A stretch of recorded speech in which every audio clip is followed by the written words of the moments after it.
Hey, what's up? How's everybody doing? Happy Thursday. It's a thirsty Thursday for me, which is why I'm sitting on here live. Let me get that adjusted here quick. Pulling together a little live stream.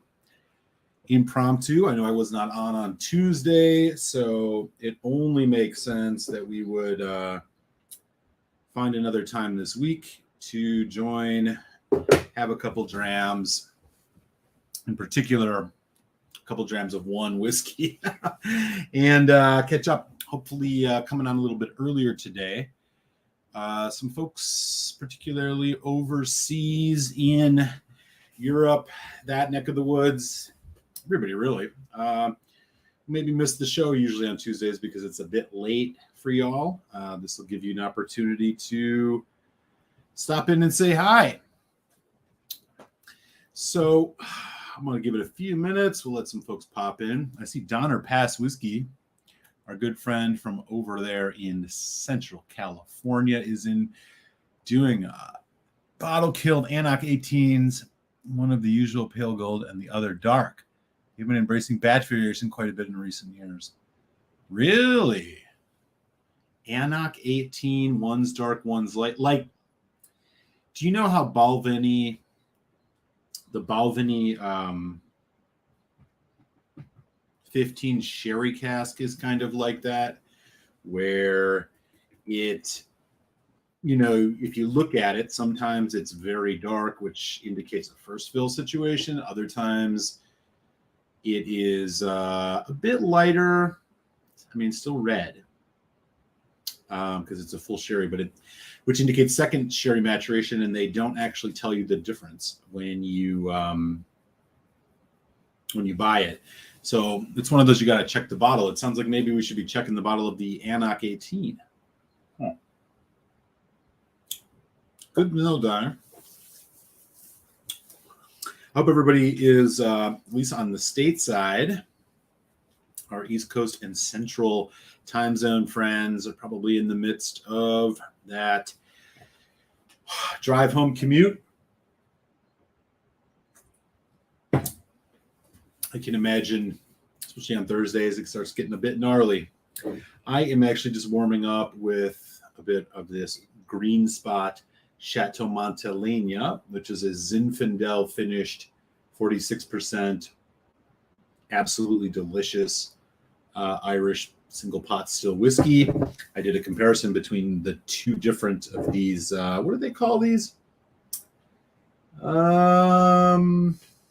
No, they don't have a specific name, but it's a range that they have where they do wine finishes. There's this one, and then there's a Bordeaux. I did a comparison video if you're ever interested in checking them out. These are both fantastic Irish whiskeys, but I have to say that the Bordeaux is probably the top-notch one. So, yeah, hope everybody is, maybe I can keep a few people entertained on their commute home. Dram Dude's in the house, West Coast. So, yeah. Came on a little bit earlier today. Hopefully you get to catch up with a few folks. And here's one right now over in India, Mahir. What's up, buddy? It has been a while. How are you, man? I was hoping I might be able to see a couple faces I haven't seen in a while coming on a bit earlier. I mean, it must be, what time is it normally when you would join on Tuesday? It's 8 o'clock here. Or I'm sorry, it's 7 p.m. Central Time here in Chicago. So what time is it usually by you? I don't know the time zone difference. It's got to be almost morning, right? Early in the morning?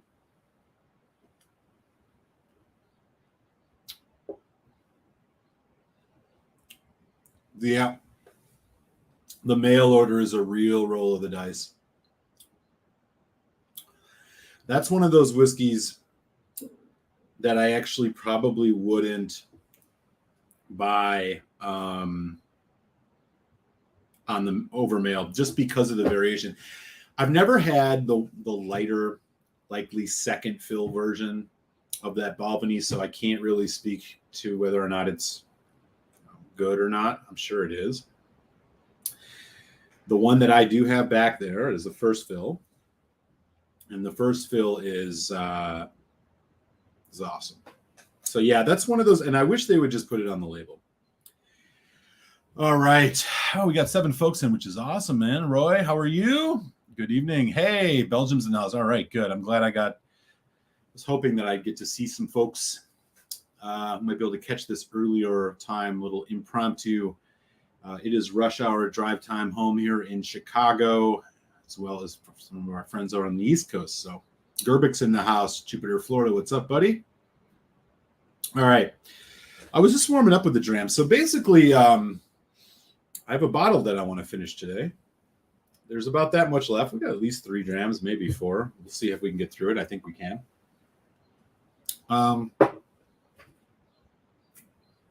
And it's a whiskey I've reviewed before. But I'll tell you, I had a dram of it last night, just before I went to bed. And I got to say, this was one of the... It reminded me again just how good this whiskey is. It's good on presentation. It's good on age. It's good on price. And it delivers what it says it does. And I was thinking about it this morning that I really wanted to have a few more drams of this today.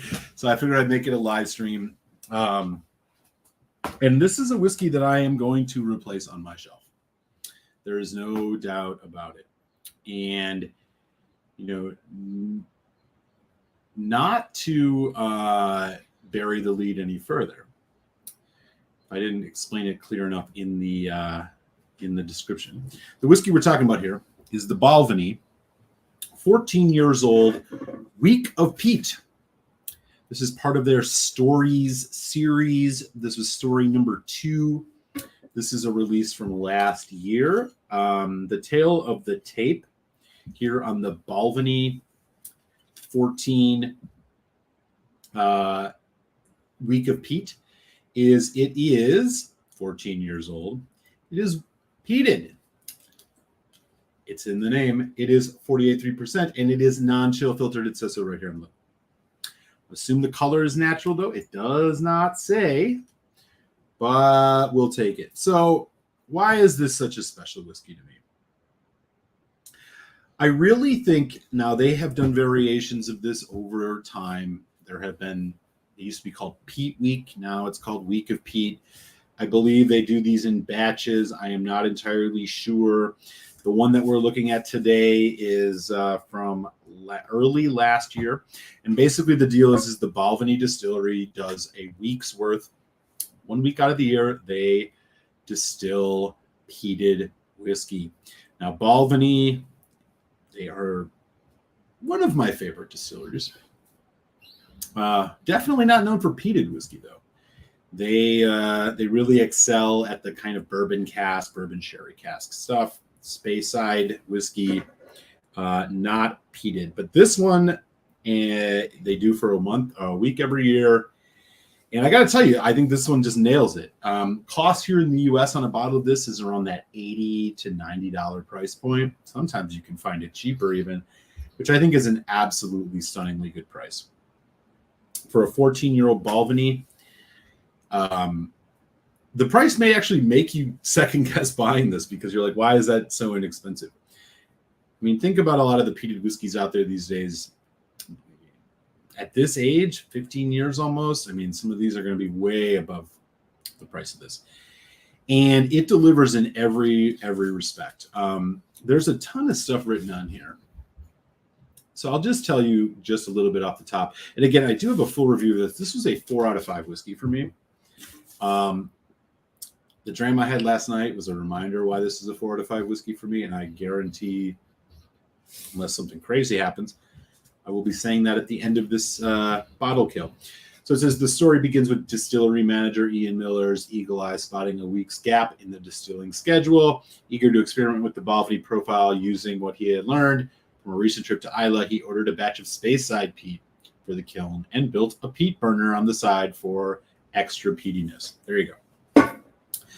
Balvenie, right across the street from Glenfiddich, they use... correct me if I'm wrong, but as far as I understand, Balvenie, one of the few that still do their own floor maltings. They don't buy their malt from other places. They are doing it all in-house. For a whiskey like this, they are clearly not doing that because they do not have peated malt on hand. They are sourcing this. This is the color. It is the beautiful bottle. I am a huge fan. Let's get it in the glass. The first of, I think it'll be 3 or 4 quick size drams. Let's see. Oh, yeah. All right. We got a little work to do here. Let me know in the chat. Anybody had this one before? Balvenie Week of Peat. Let me catch up. Hey, oh, man. Smile on my face. It's Fred over in Norway. Enjoying a Bunnahaven 18 great whiskey. Solange from Chicago to Norway.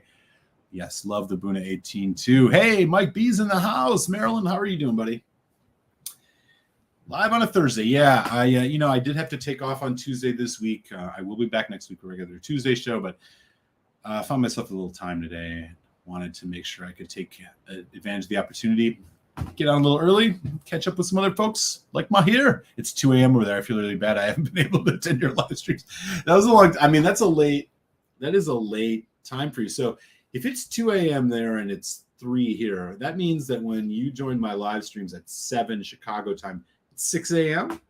So you're just like getting up or just going to bed, depending on lifestyle. That's awesome, man. Well, I'm glad to have you in the house, man. I did get a couple AM Root and I think there's another Paul John review that I've done recently. Maybe check those out. The Week of Peat is pretty good price as far as UK in order and enough to keep the cost bottle down for shipping.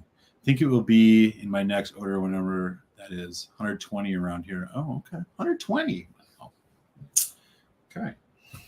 I mean, this at 100 makes sense. I think this is I don't want to say this too loud.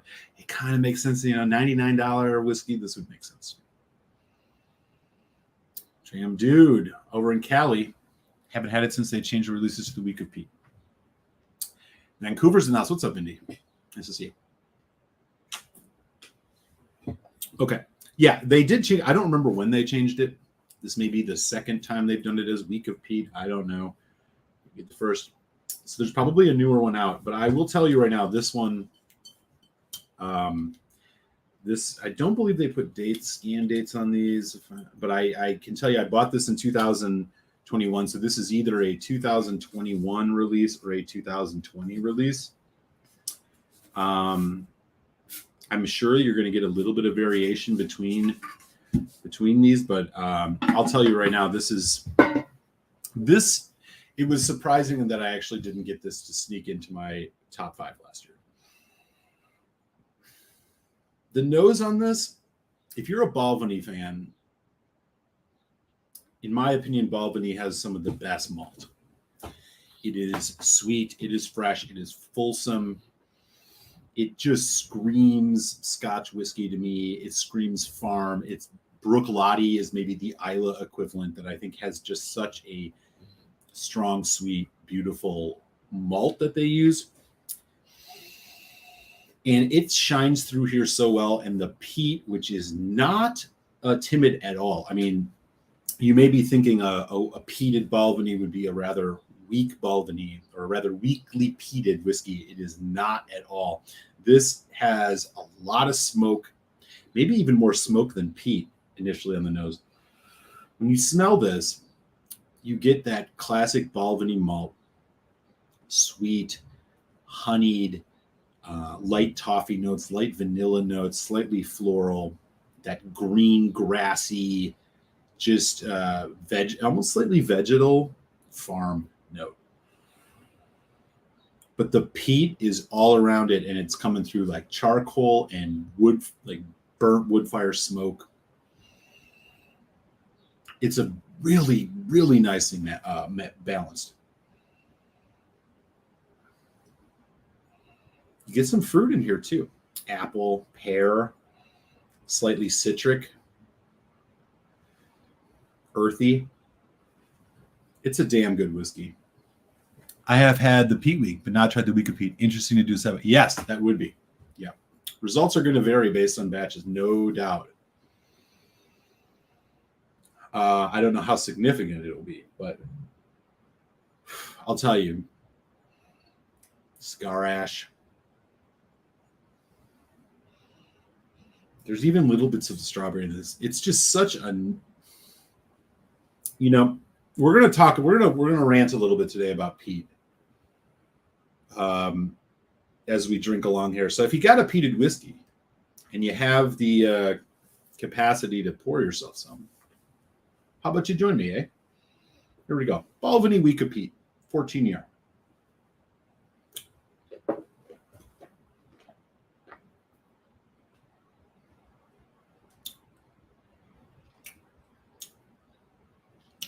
The balance here is just, it's such a great journey.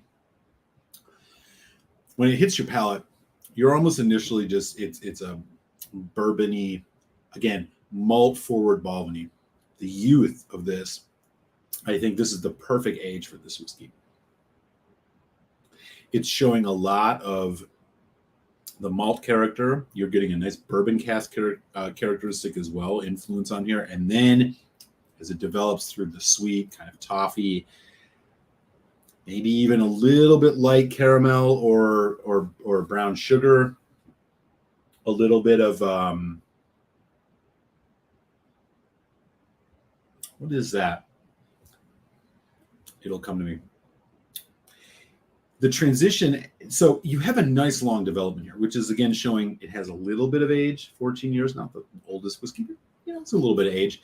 And then it also, like, the cask quality here must have been pretty good because you do have a nice kind of prolonged development and a prolonged finish. You get into the back end and you just get nailed with this ashy, coal fire, charred, wet charred wood, heavy smoke, peat smoke. It's more smoky than peaty.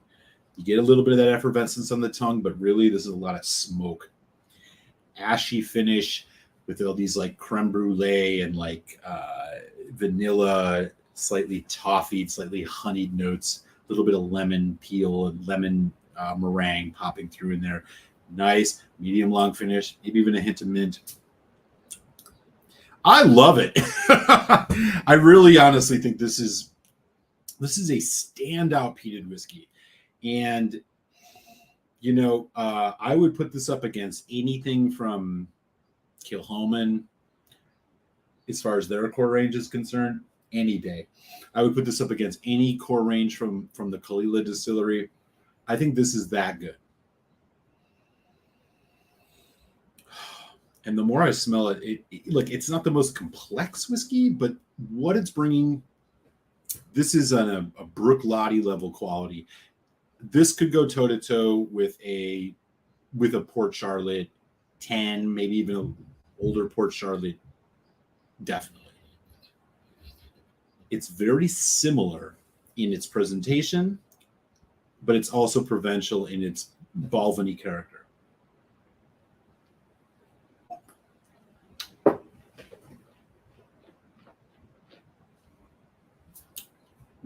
The mouth feels great.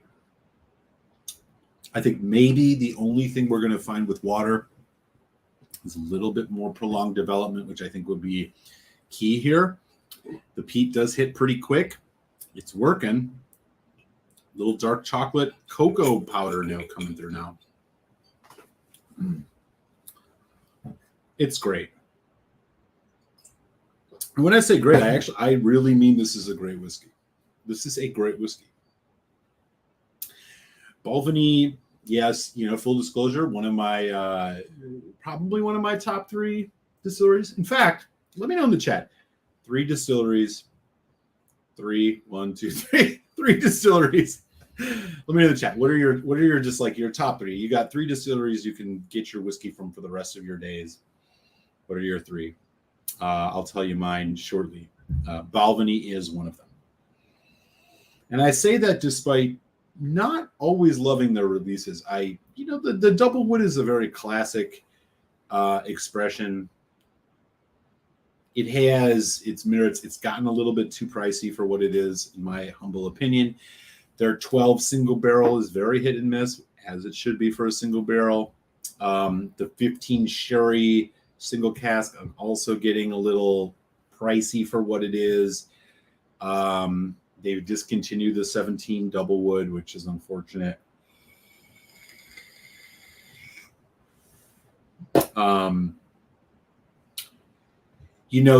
They don't always I won't say that everything that they make is something that I'm going to write home about. The Sweet Toast of American Oak, which was part of the story series, it was unique and good, but not something I'm going to buy again. Very mapley. Some of the other ones just kind of pricey. Let me catch up here. This Balvenie released 27. Yeah, right, exactly. Yeah. Hey, Leo's in the house. Our good friend out in the Sun Valley, the desert of Arizona, Phoenix. What up? Great to see you, man. I used to stay up all night and attend your live stream with those who snuck on. I really missed that time. Hey, all good, buddy. All good, man. I'm glad we could hang out. Whiskey Lover says he gets a hints of cinnamon. Definitely. My here says saw your Emerald Fusion. That whiskey's one of my top of all time. Yeah, Emerald Fusion's great. Love it. Just posted that last week. If folks didn't see it, check it out. When I was on the Waterford tour, they asked me if they would run some peat before the annual maintenance cycle like Balvenie does. They already are. And a jug of it is in blending room. Says Spike. Oh. All right, here we go with the distilleries. Whiskey Lover Society. Aaron Glencadam McAllen. That's a fearsome threesome right there. Mike B. Springbank. Hard fry. Yeah. Fair enough.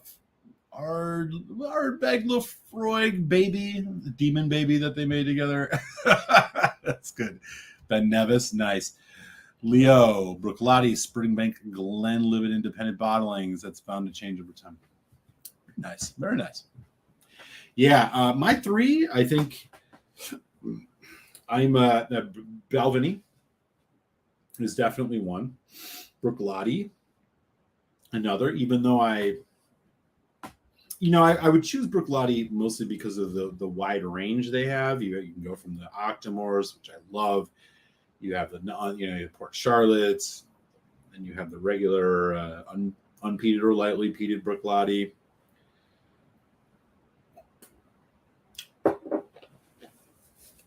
So I got to include those. Their diversity puts them above Lefroy, which is probably the one of whiskey I have the most of. Probably my favorite distillery, but not the one that I would take to the desert island. So yeah, I'm going Balvenie, Brooklotti, and third, and this is where it gets a little tough for me.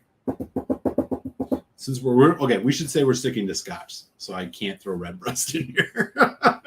Otherwise, it'd be hard for me not to include Redbreast in it. So it's hard for me not to say Springbank, but let's see. I think I might have to go Springbank. Glen Scotia is good. It's just not Springbank. I mean, that's like Springbank is just next level compared to them, in my opinion, for the most part. And there's Bunnahabhain, which I love. Bunna or Springbank. Bunna or Springbank. Balvenie covers, I think, the best of the non-peated stuff primarily. Or in this case, the peated stuff. Brooklotti really covers the peated as well as the unpeated. I think I got to go Springbank, but man, Bunnahabhain's right there.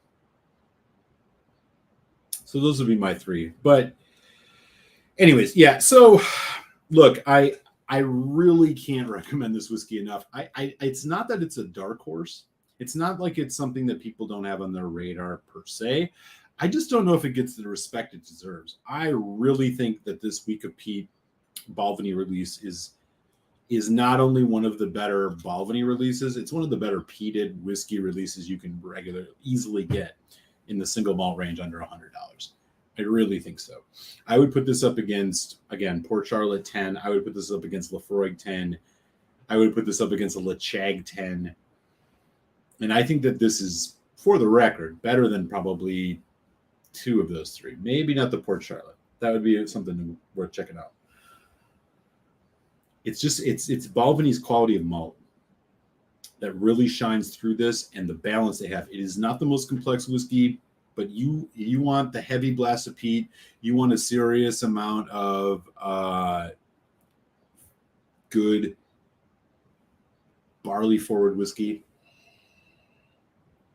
Under $100, fuck yeah, all day.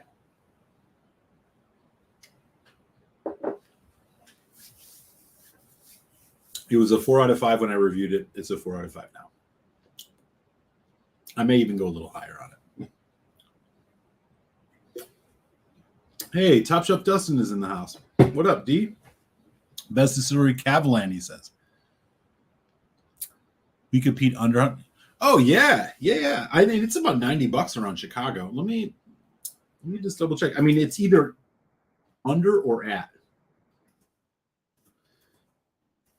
which I think is a total freaking steal, by the way. So here in Chicago, let's take a look. Balvenie week of Peat. See if it's changed at all recently. $100. So 100, here it is, 95, 90. Yeah, it's not lower than 90 anymore. It used to be, you could see it around 85, but generally see it at or a hair over. Yeah. That makes sense. And honestly, I think this is worth I think this is $100 whiskey for sure. I would pay $100 for this. And I will be, because I'm going to buy it again. I think it's that good.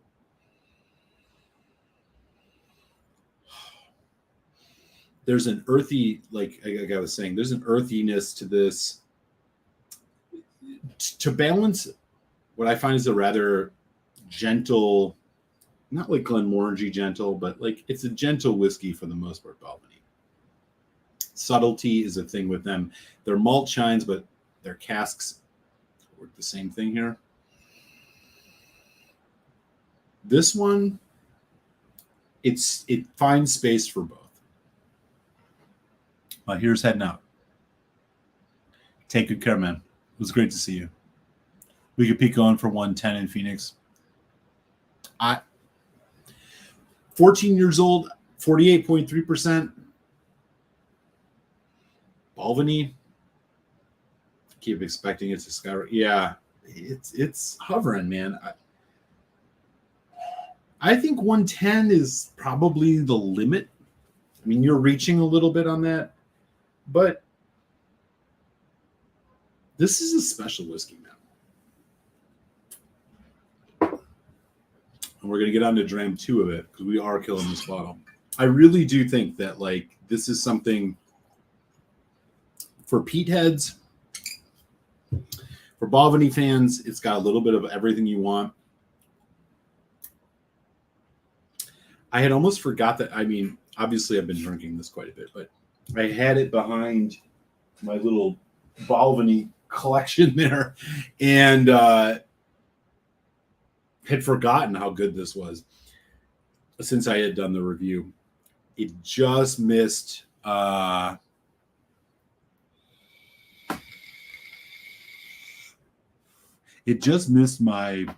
top 5 last year. I because I did a runner-up and a winner in different categories. So there's a bourbon, there's an Irish, blah, blah, blah. Had I done a top 5, it would have been in the top 5 Scotch for sure.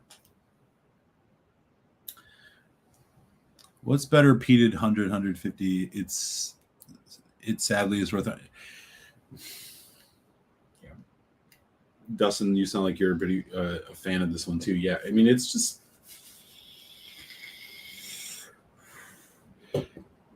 they really hit the nail on the head with this one. Again, batches may vary. I do think you're probably safe buying any week of Peat. I think they've only been calling it this for 2 seasons now, so you're probably good. I know the Peat weeks are maybe a little bit more varied in quality if you see them, but I would probably buy it anyway. Man. The nose on this is like, I have often said Highland Park kind of nails that great all-arounder whiskey. For a peat head, for an all-arounder in the peated range, this one really nails it. It really makes space for that for the barley here.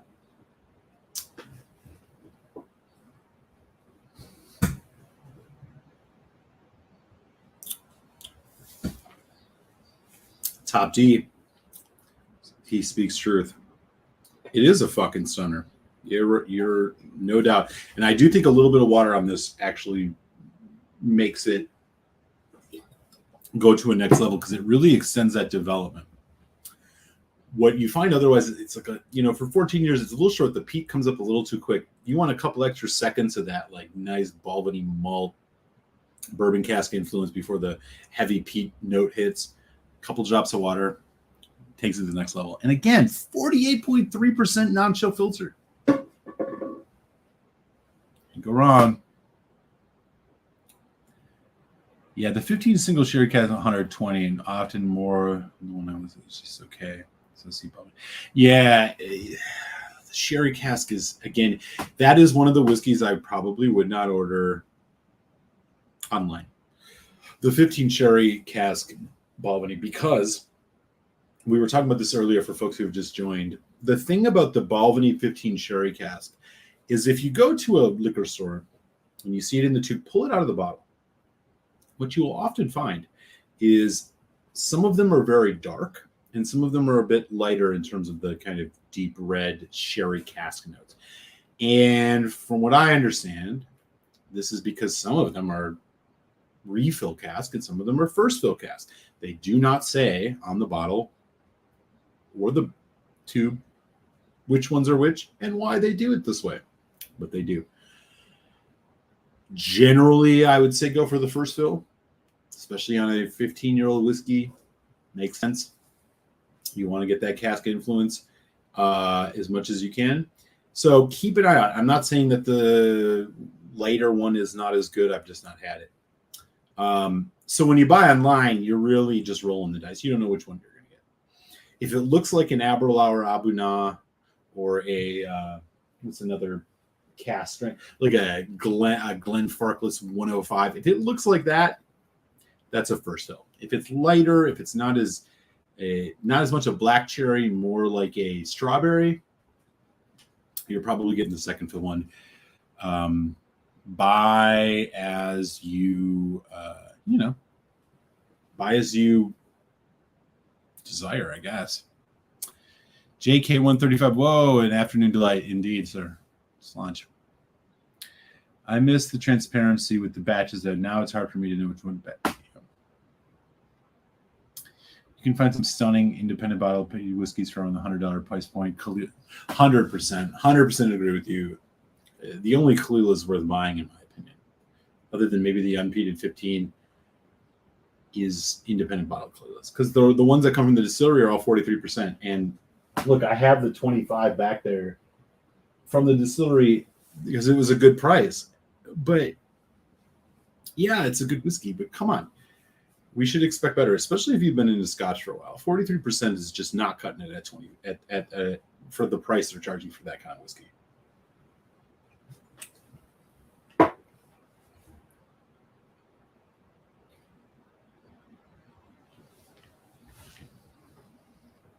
Well, that's a rumor I want to adopt. Good stuff. Anyways, so let's expand this conversation a little bit. It's summertime here in Chicago, as it is for probably most of you who are in the Northern Hemisphere. And peated whiskey is not normally something that I'm going for in the summer. But I'll tell you right now, this is an example of a peated whiskey I'm really enjoying. This reminds me of a campfire, summer night campfire type thing.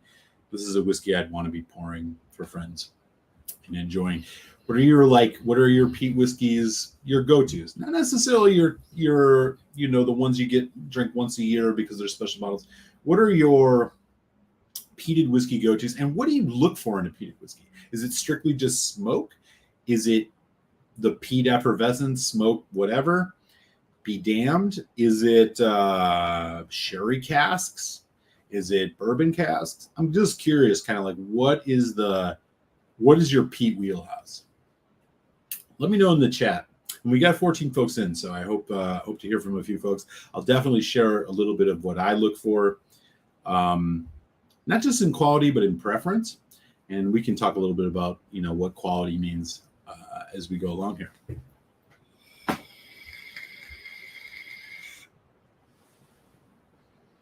Top Shelf Dustin says Ardbeg 10, Week of Peat, and Port Charlotte would be the value options in my opinion. Very nice choices. You're not going to get a sneeze out of me on any of those. The older, the better, with some sherry cask. Okay. What do you think, Whiskey Lover Society? Have you had the Lagavulin Distillers Edition, which is the 16-year with the PX sherry finish? What do you think about that one? Mahir says smoke all day. There you go.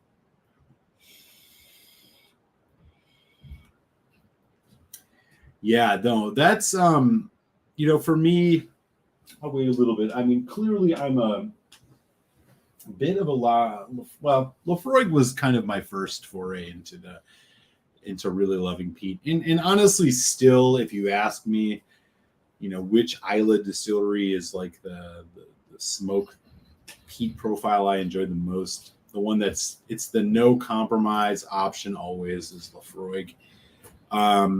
Not my favorite. I do not have, I would say if I had a top 3 peated whiskeys I've had, Lafroig is not in it, which is bizarre. I want a wonderfully well-crafted malt character to complement the smoke and earth. Okay, so this explains exactly why you said the whiskeys that you did. The Week of Peat, which I was talking a little bit earlier in my tasting notes, very much in that earthy smoke balance wheelhouse. Same with the Port Charlotte 10, definitely. Ardbeg 10 too, to a degree, I would say. Mike B says, as previously noted, for an everyday, I'd go with an independent bottle 10 to 18-year-old Isla ex-bourbon over sherry, generally not exclusively. For special occasions, can't be an old Ardbeg or Lafroig. Raise a glass to you there, buddy. No doubt.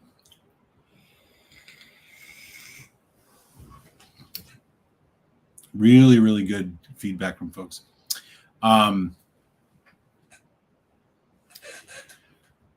Here's Leo, actually. Let me jump in on this. Lafroig 10 cask strength, Oogie, and most recent Octomore of the peated whiskey bottles that have wowed me. Great choices. I 100% agree.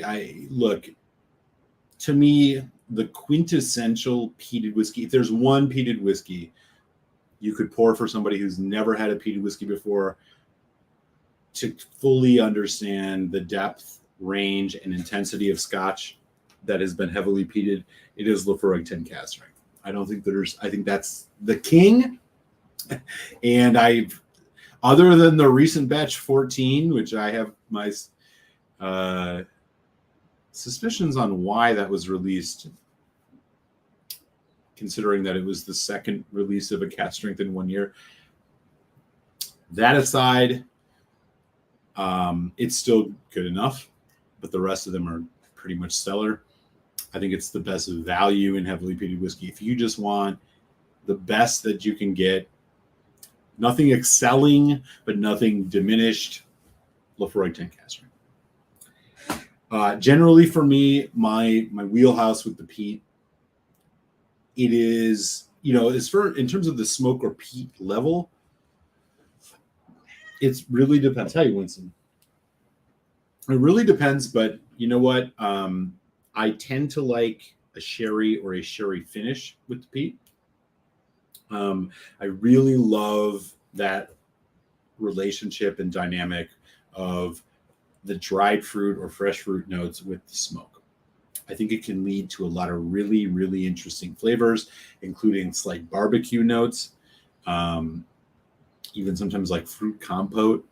Like, there's a lot to be enjoyed there. So for me, things like Ardbeg Ugadal, one of my favorites of all time, Lafroig 10 cask strength, always on the shelf for me. Also, some of the other Lechegs, as much as I love Lecheg 10 as an everyday whiskey, like Lecheg 18, some of the special releases, like I really enjoy that contrast of the sherry and peat. Kalila independent bottlings that have heavy sherry. Like there's an Adelphi release, for example, that really nails it. That tends to be my wheelhouse. Now, all of that to say, here we are drinking a Balvenie week of peat. As far as I can tell, if there's any sherry in this at all, it's very minimal. But this tastes like straight bourbon cask to me. And you know, as I was saying a little bit when I reviewed a few weeks back the Laphroaig, or I uncorked the new Laphroaig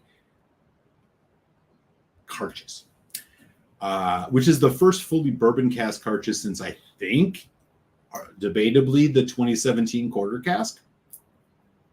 It was a nice back to basics experience because they had been doing so many wine casks and so many of this, and, you know, these fun different cask maturations and all this.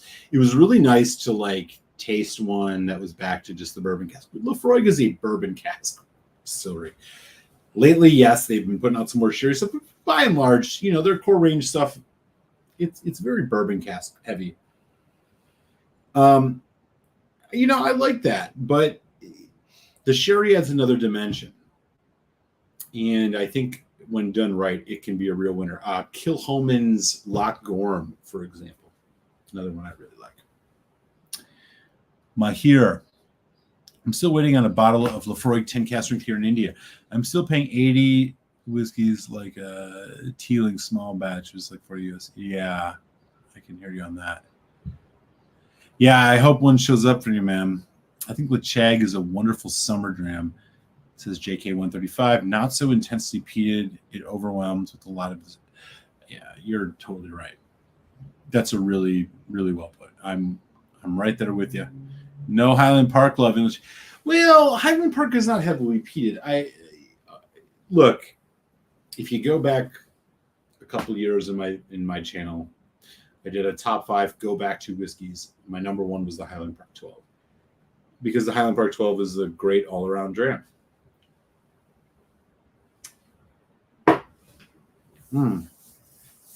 I think the most peated whiskey they did was called the Valfather. It was some NAS thing. I don't know. Look, I mean, Highland Park 12 is a great dram to pour when you're not sure what you're in the mood for. It never really fails you. But Highland Park's peat is like Oban's peat. You know, like, I don't know if I'd say Oban is a peated whiskey in any serious way. You know,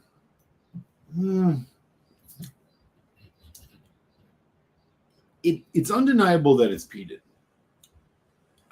But when I'm talking about a peated whiskey, when I'm looking for a peated whiskey, when I'm looking to drink something with some oomph, some fucking pop to it, Highland Park is never really one that I'm reaching for. So that might be my distinction there. I don't know if you agree or not. Not a Scotch, but peated Balcones is pretty good. I've heard that, Leo. I can't get none of that here in Chicago yet. Dan down in East Texas was telling me about that one. I love an older Talisker too, but not an everyday pour. Yeah. Highland Park does not have peat. Yeah, I kind of with you on that. Mahir says Glen Alecky 12 for the 170 USD. Absolutely not. It's a good whiskey. Really nice 12-year-old. I don't know, man. I mean, in India, like, it's tough to say. I don't know what your alternatives are, but 170 is crazy by any standard, I would think. Avoid that. That's too much. Has anyone had the heavily peated Kilkerran thoughts? Yes, I have. It was solid but youthful. So great comparison. So the Kilkerran heavily peated. I do have a newer batch of it, but those are NAS whiskeys you're probably looking at 3 to 6 years old for around $100, $150, maybe $120. Let's just say it's the same price as this. Buy this. This is much better. Yeah, I really do love some good Highland Park, but heavily peated, I don't know. It's peated though. Yeah, I mean it's peated. It's peated in a way like Springbank is peated, right? Like sometimes it shows up with a little bit of vigor, other times not so much. And then like there's the whole other issue of Highland Park's advertising and the multitude of whiskeys they put out, which you can't even keep track of. Dustin says the KK Highland Park I have is an older batch. Tastes like a wart. The KK Highland Park. KK Highland Park. Can you see what you mean on that? I might not be. I'm just not following it. Bottle killed my Hakushu 12 last night. Yeah, that's a good one.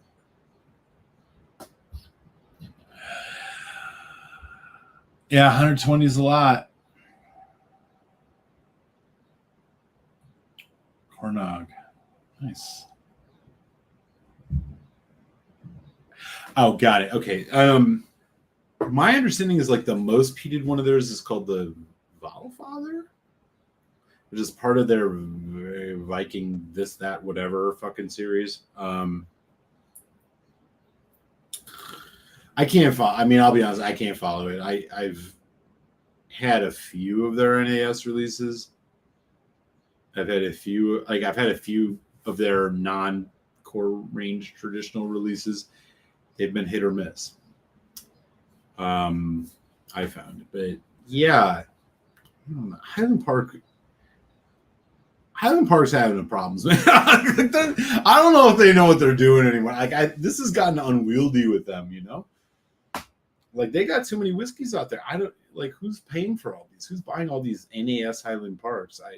Or like weird age statement Highland Parks that are, strange ABVs and like you can only get certain ones somewhere. I've just not went down the rabbit hole. I generally like Highland Park's signature profile, but I'll stick with 18s and 12s and to some extent the 15. Obviously, the older ones, if I can get them, the best I can do. Highland Park's just, it's a bit of a labyrinth. Yeah, I'm with you on that, Indy. Glenallachie 12 at that price is a little bit nuts. JK 135. Kilcairn heavily peated is a nice price point on reference. Great, 8 or 10 years. I think it's 5. Yeah, that makes sense. Eric, so since the last time I moved to Mumbai, I've stopped collecting whiskeys for the same reason. The liquor prices here are criminally high. Yeah, I get you. Oh, Kilcairn heavily peated. Gotcha. Okay, so what did okay, yeah, they're not. I mean, they're very young. I had batch 1. I think I have a batch 4. I don't know. Get a long row. Buy the long row before you buy the Kilcairn heavily peated, I would say. If you want that Campbelltown-ish experience.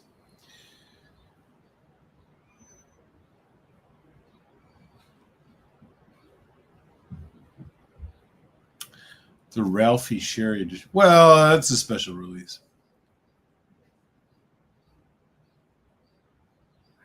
I don't know.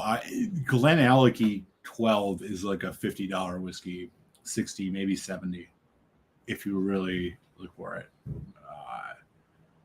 And maybe a special release like that is more, but there's nowhere in the world where you should pay $170 some for a regular Glenallachie 12. Absolutely not. Yeah, that's probably true. Yeah, I'm with you on Dark Origins. Dark Origins is a rather divisive release of theirs, but I love it, man. It works for me. I actually have I think more than one bottle of that. Yeah. I love that stuff. It's good whiskey. Roy, Kilcairn HP is intense. It is definitely intense. Yeah, I'd be curious. Do you know which batches you've had?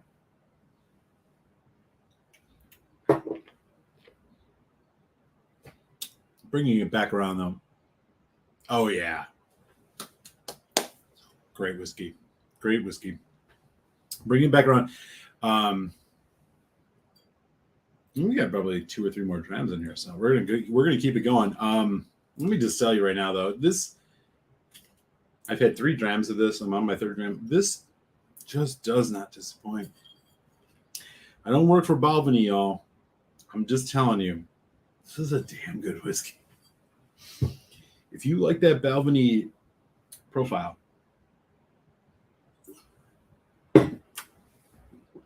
imagine adding a bunch of peat smoke to it. You're going to be a happy camper. Man, I wish I had a cigar right now.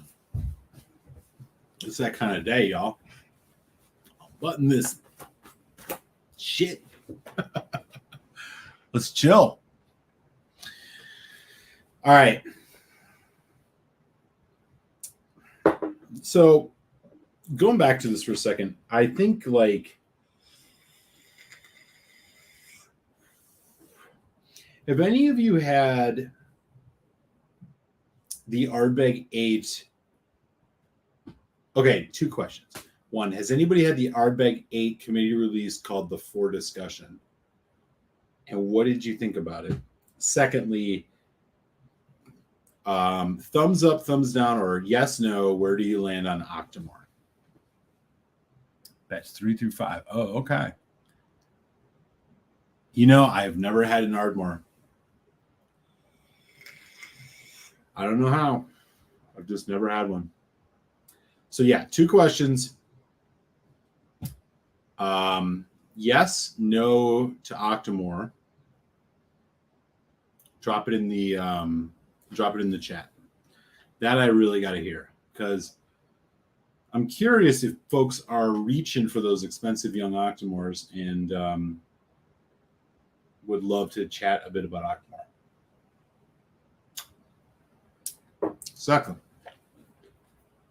Second question. Ardbeg 8 committee release that came out last year called the For Discussion. Have you had it? What did you think? Take good care, man. Be well. Oh, yeah. Those independent bottling. Yeah, those are definitely Highland Parks. Definitely. For the price of the Ardbeg 8, I'd rather just have Corey Brecken. Ardbeg is Octomore is hit or miss as might be. Take good care, Mahir. Great to see you, man. Always awesome to have you in the house.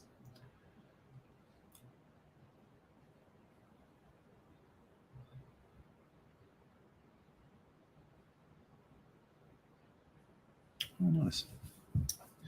Leo, I've only had the Octomore 12.3. Thanks for drinking it. I love it. Yeah. 0.3s, man. It's good.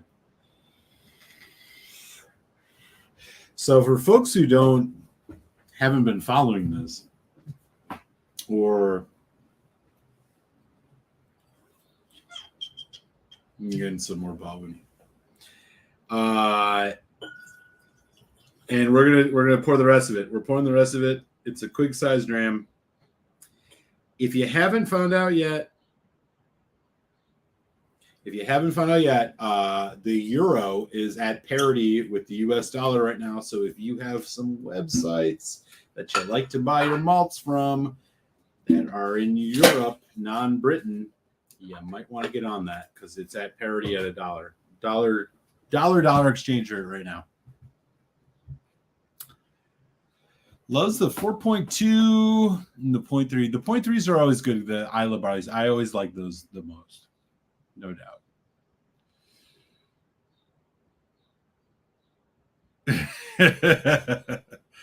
I thought all the Octomore 12s were solid. I can shoot you a sample. I would love one, man. Sorry, I haven't been meaning this. Hey, man, no worries at all. Yeah, hit me up at malttopmuser@gmail. I'd love to try some of those. I have a lot of the 9 range. I have the 9.1, 9.2. I got 10, 1, 2, 3, 4. I have a 6.1 or 6.3. I'd love to try it. I'm a big fan of the Octomore stuff. It's just too damn pricey. Hey, Los Angeles in the house. Cohen. What's up, man?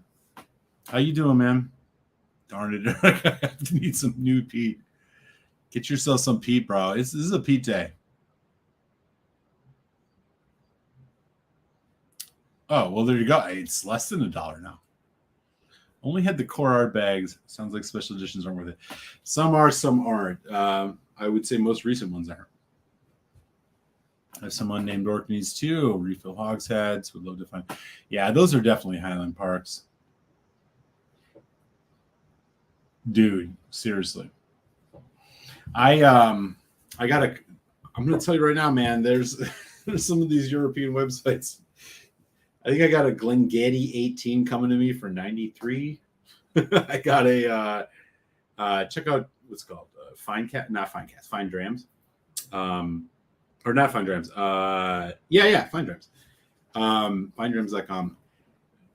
I got a Glengettie 18 for 93. They had a Octomore 9.1 for 120. It's parody, y'all. Jump on it now. That I'm not sure of, but I would definitely look at the Whiskey Vault, not the YouTube channel, the website, the Whiskey Vault. I would also look at finedrams.com. These are both non-British sites. The euro is at $1 parity with the US dollar. So, like, if you want to get some vaults from overseas, now's the time to do it. They've probably been pricked over, but I will drop this. Fine Drams has the Annock 24, which was my whiskey of the year 2 years ago for, and I want to say this clearly, $143 US dollars / euro. Are you hearing me? $143 for a 24-year-old, 46% non-chill filtered, natural colored Annock. It'll blow your doors off. I'm telling you. FineDrams.com. Jump on that shit. I don't have any code I can give you because I don't make any money off it. I'm just telling you what I saw.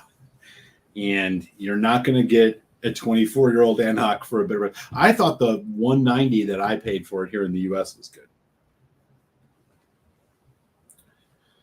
Get your shop on, man. I hope you guys have been saving your pennies. Okay, so to wrap things up here on my final pitch about the Balvenie Week Peat, you should buy this whiskey. Yeah, sadly, they won't fucking deliver to Illinois, which sucks. I wish they did. Yeah, must-have malts too. Yeah, the Whiskey Vault as well. Google it. Don't do it in YouTube because you don't want to. I mean, unless you want to give them clicks.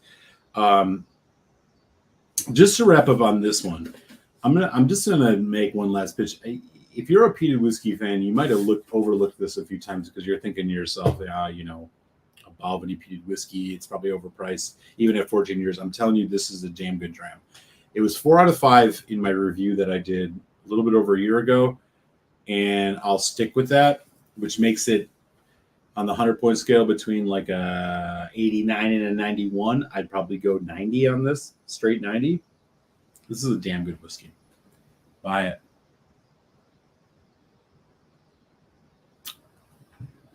Yeah, shipping's always going to get you, but it's economies of scale, right? Like if you can spend more, if you've been waiting for a good day to buy whiskeys from overseas.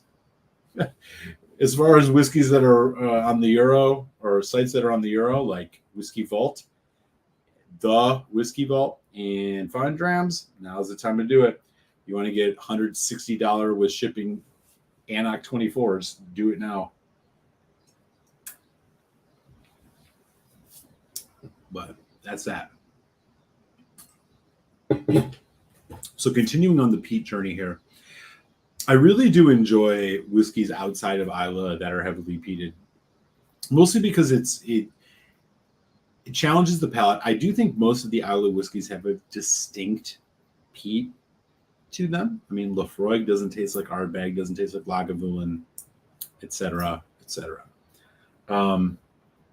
However, when you get to these distilleries, like especially like Balvenie, Ben Romick to some degree, they don't, you're getting just like a very Highland Park.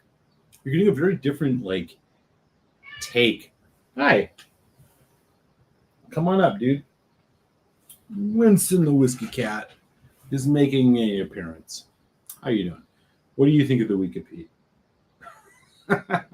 He doesn't like anything. He's a very choosy guy, aren't you?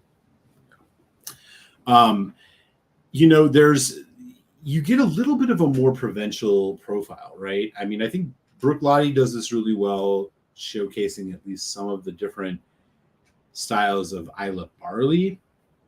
But when you get off Isla and you start going to, especially like Speyside or Highland distilleries, you do get a bit more of a like diverse taste of what peat can be like. And it's not always necessary that everything is a heavily peated whiskey per se. Oban, my last Tuesday show I did an Oban 18 review. Didn't go so well. But Oban is an example of a Highland distillery that has a little bit of peat. You got Ben Romick, you got Weka Peat here from Balvenie. Get your Highland Parks. I think Wolfburn, the Morven, I believe, for example, is that the right one? The Morven, really nice kind of Highland peated whiskey. There's a lot to explore there in terms of the flavor. I mean, if you're just looking for the punch, you're just looking for the hit of the heavy peat. I mean, go for your Lafroig, go for your Ardbeg, go for your Lagavulin or your Kilchoman, whatever, Kalila. But there's a lot of interesting diversity in what peat brings to malts based on the region. And let me take it back. I don't want to say region because I think the region thing is mostly marketing, with the exception of Isla. But what I want to say is, in terms of like the area of Scotland that it's sourced from, right?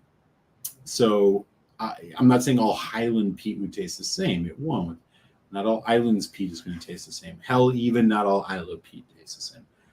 But some of these distilleries are putting out really interesting expressions of peated whiskey, and I think they're worth checking out, especially if you're a peat head, to see kind of how they stack up. Like, grab yourself a Ben Romick, grab yourself this, the one I'm sipping right now, which I absolutely love, Balvenie 14 Weka Peat.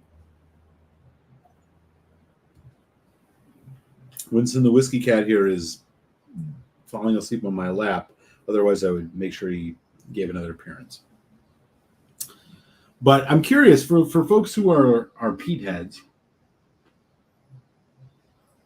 that are not, that go outside Isla, like, what are your go-tos? Like, what are the whiskeys or the distilleries that you look for? And when they put out a peated whiskey, you're like, hell yeah, I'm buying it. I'd love to hear what you guys have to say about it. Absolutely, Cohen, you nailed it. Absolutely. Ben Riek, a dark horse distillery if there ever was one. Already have $240 Anac 24s. Yeah. Killer, man. Killer whiskey. Aaron. What's up, Aaron Hardiman, man? Nice to see you. There's one, but I wanted to try the Wolfburn. Yeah, they have a couple different releases. I think the Morven, Morven, Morven, is one of their more interesting peated releases, if I'm not mistaken. Probably worth checking out. Cohen, Hakushis are good, but prices, I guess they do. I didn't know there was a Bladnock peat. Bladnock's been a little bit hard to get around Chicago. I have not been finding it too much.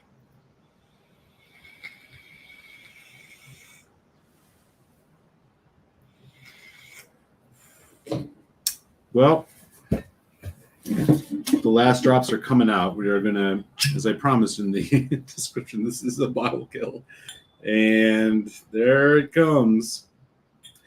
End of the line for my lovely Balvenie 14 Weka Peat. Again, the review I did of this back in the day, I believe, was a 4 out of 5, maybe 3.75, if not a 4. I think it was a 4. Definitely recommend you buy this. I will be getting another bottle of this. Hopefully it will be a different batch so we can have a little bit of a new experience, but I would be completely satisfied with this one. They are doing a stellar job.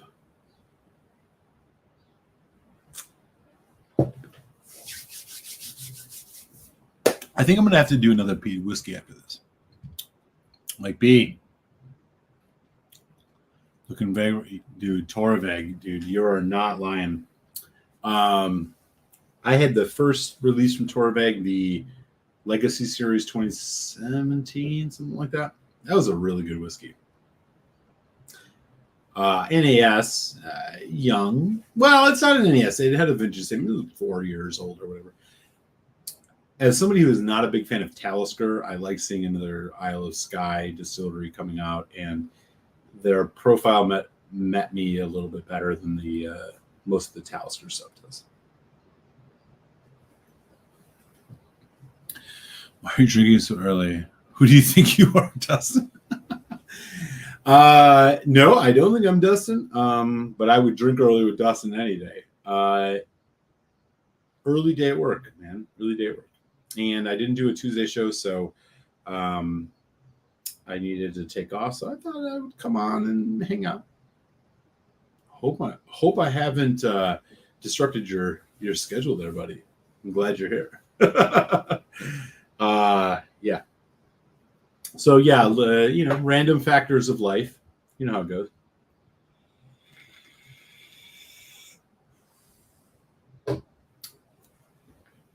Okay. I need to go get myself a water refill real quick. So sit tight. I will be right back, and we will continue the show. So sit tight.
Right, I am back.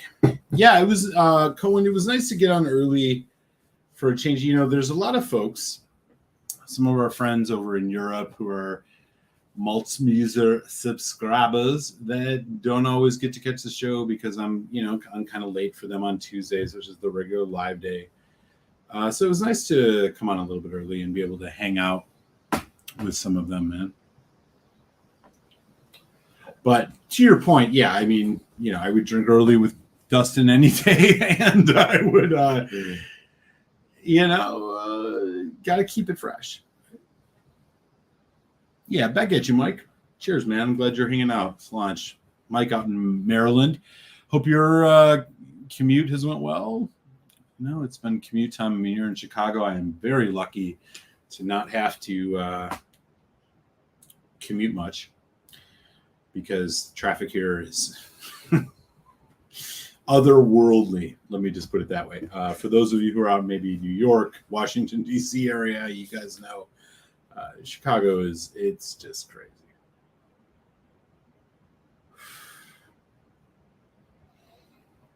Man. This is a bottle I'm sad to see go. And, there's been a few. There's been a few this year that I've killed that I immediately wanted to get other bottles of. Ben Romick Contrast Peat Smoke Sherry Cask, Glengoyne 12, and in this one, Balvenie Week Peat. These are all whiskeys that I want to have around. They're that good. They're just that good.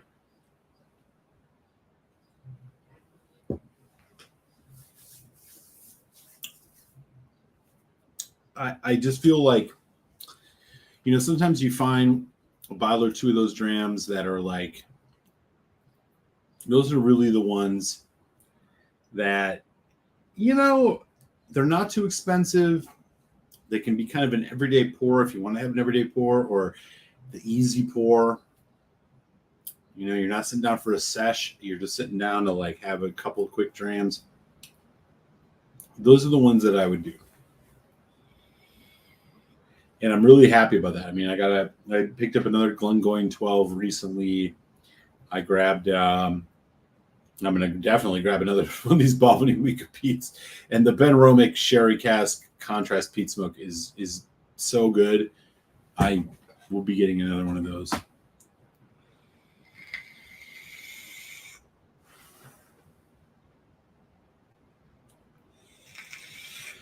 True. I mean, true. But there's something satisfying about finishing a bottle of something that you enjoyed almost the entire way through, or the entire way through. Like, it's still going to cost me another $70, $80, 90, 100, who knows, right? It's been a while. I mean, I bought this over a year ago. But it's nice when there's a bottle you can get your hands on relatively consistently that just is of a quality and of a presentation that's just satisfying for you. Glengoyne 12 is an example of this for me. Again, the Ben Romick Contrast Peat Smoke Sherry. This was another one this year that I discovered that I was into. And this one, having a Balvenie Week of Peat sitting around, I got some friends over who like Scotch. I'm pouring some of this for them. Like, y'all got to taste this. This is one of them type of whiskeys. I know. WFH right now. I don't know what that means. I know you're recovering from that. Yeah, I know. You told me, man. I hope that's going okay. I officially ended my workday with a couple emails. Yes. Well, Dustin, if you are around, do you want to join on? Have a dram? Maybe do a. We could do a Lafroig, Octomore. We talk Balvenie. If you want to hop on for a minute, feel free to let me know. I'm down to do another dram. By the way, folks, if you are not aware, Dustin Top Shelf D, he's got himself a whiskey channel with Mike, formerly Mike's Whiskey Reviews, which is called Top Shelf Whiskey. You should definitely go check that out. My bees work from home. Yeah, man. Good. Well, at least it's not too onerous for you, brother. Where are you at in Maryland, by the way? You Silver Spring? I lived in DC for a couple of years, so I know a little bit about the DMV.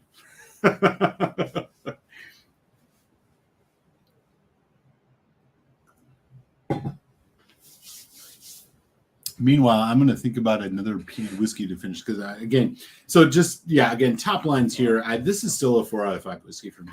It's a 90 out of 100. Not even a question. At $100 or sub, this should be a must buy if you're a peat head. Balvenie killing it with this peated whiskey. And the 14 years just add, they could have done this at a 10. They could have put out a Balvenie 10. It would have been all peat, blah, blah, blah, run of the mill. No, they took the time to make sure that their malt and the cask would have a presentation that was Balvenie level in terms of having that influence. And it works, man. It works. Rockville. All right. Solange said from Chicago to Rockville, man. It's sad. This is the end of this line. Another one will be purchased. This is another one. This is one to have on your shelf. I should probably do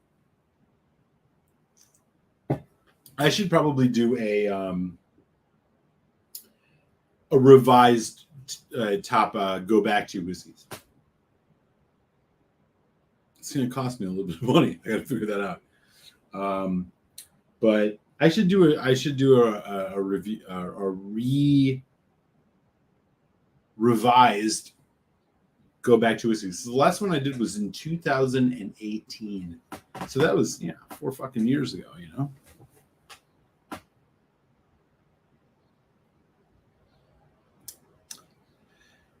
Poured some of that signatory. Oh, nice pour, Mike. Hey, Top D is going to join. Okay, cool, man. Let me get you an invite. Have you hop on?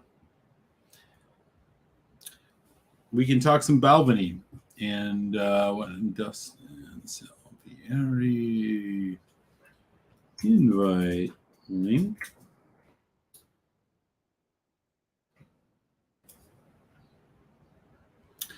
Cool. Well, we may have a special guest here, Top Shelf Dustin from Dustin. What is it called? Top Shelf Whiskey Reviews. We'll see if Top D can hop on for a minute. In the meantime, I'm out of peated whiskey, which means I need to get another. And I'm going to wait. I'm going to wait until Dustin joins and see what he's drinking. I know he was doing a Balvenie, but now I'm out of Balvenie.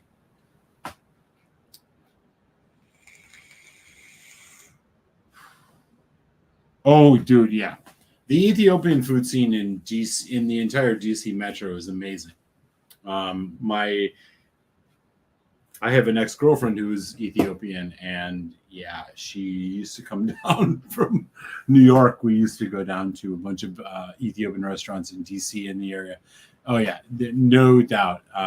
Mike B has got good access to great food. And here he is. What's up, buddy? I think our first ever live stream. What's up? Not much, man. Just got a little Balvenie. Dustin's got some Balvenie in the glass, and he's looking like enjoying it. Which one do you got there? So this is the 2003 Peat Week, so it's the edition before they switched over to the new name because I guess there's some lawsuit or something. Is that what it was? Yeah, so there was already a Peat Week that Westland was making up in Oregon. Really? So they got sued over that? It was the exact same name. I mean, sometimes I do the whole little "come on, guys."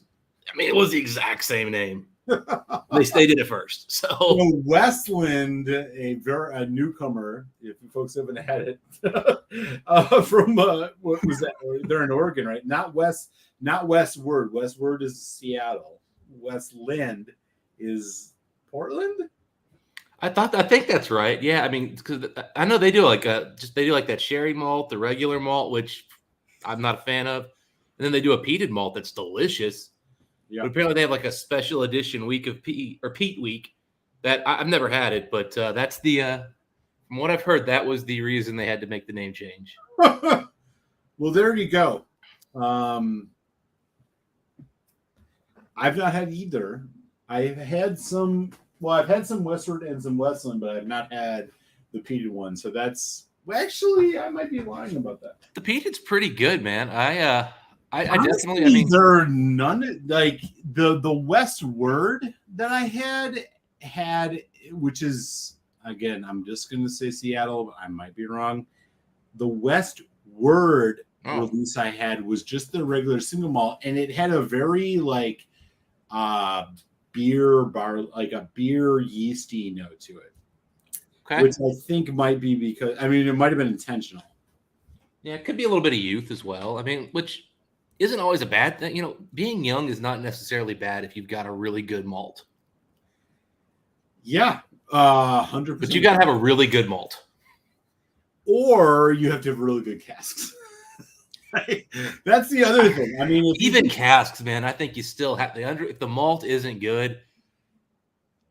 Okay. Let me throw this one at you. At $35, you could go to the store and buy the Naked Grouse, which is all first fill sherry, NAS, 43%. Macallan. You're looking at roughly, I don't know, 3 to 5 years, maybe, of a blended Scotch. I think that thing drinks better than a couple. Well, let me put it to you this way. If you drink it in a blind, do you think you'd notice?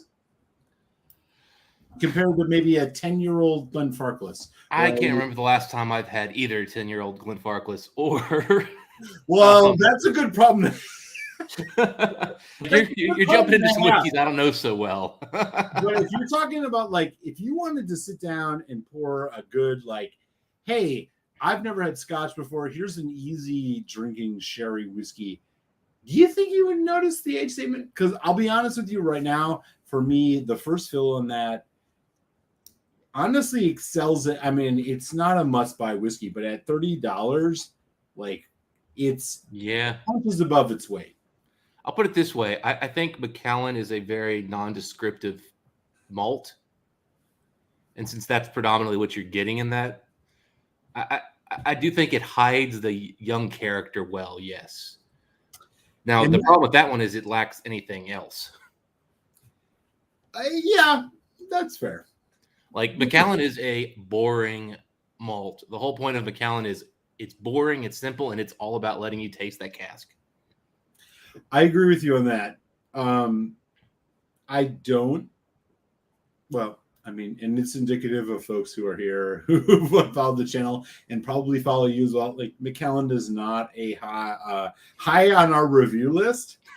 Mike and I just did our first 2 Macallans together. Well, we did a versus with Macallan once, but just because somebody asked us, and we're like, all right, but why? I feel the same way about Glenfarclas, sans the family cask. Yeah, like, their regular everyday releases are just so bad.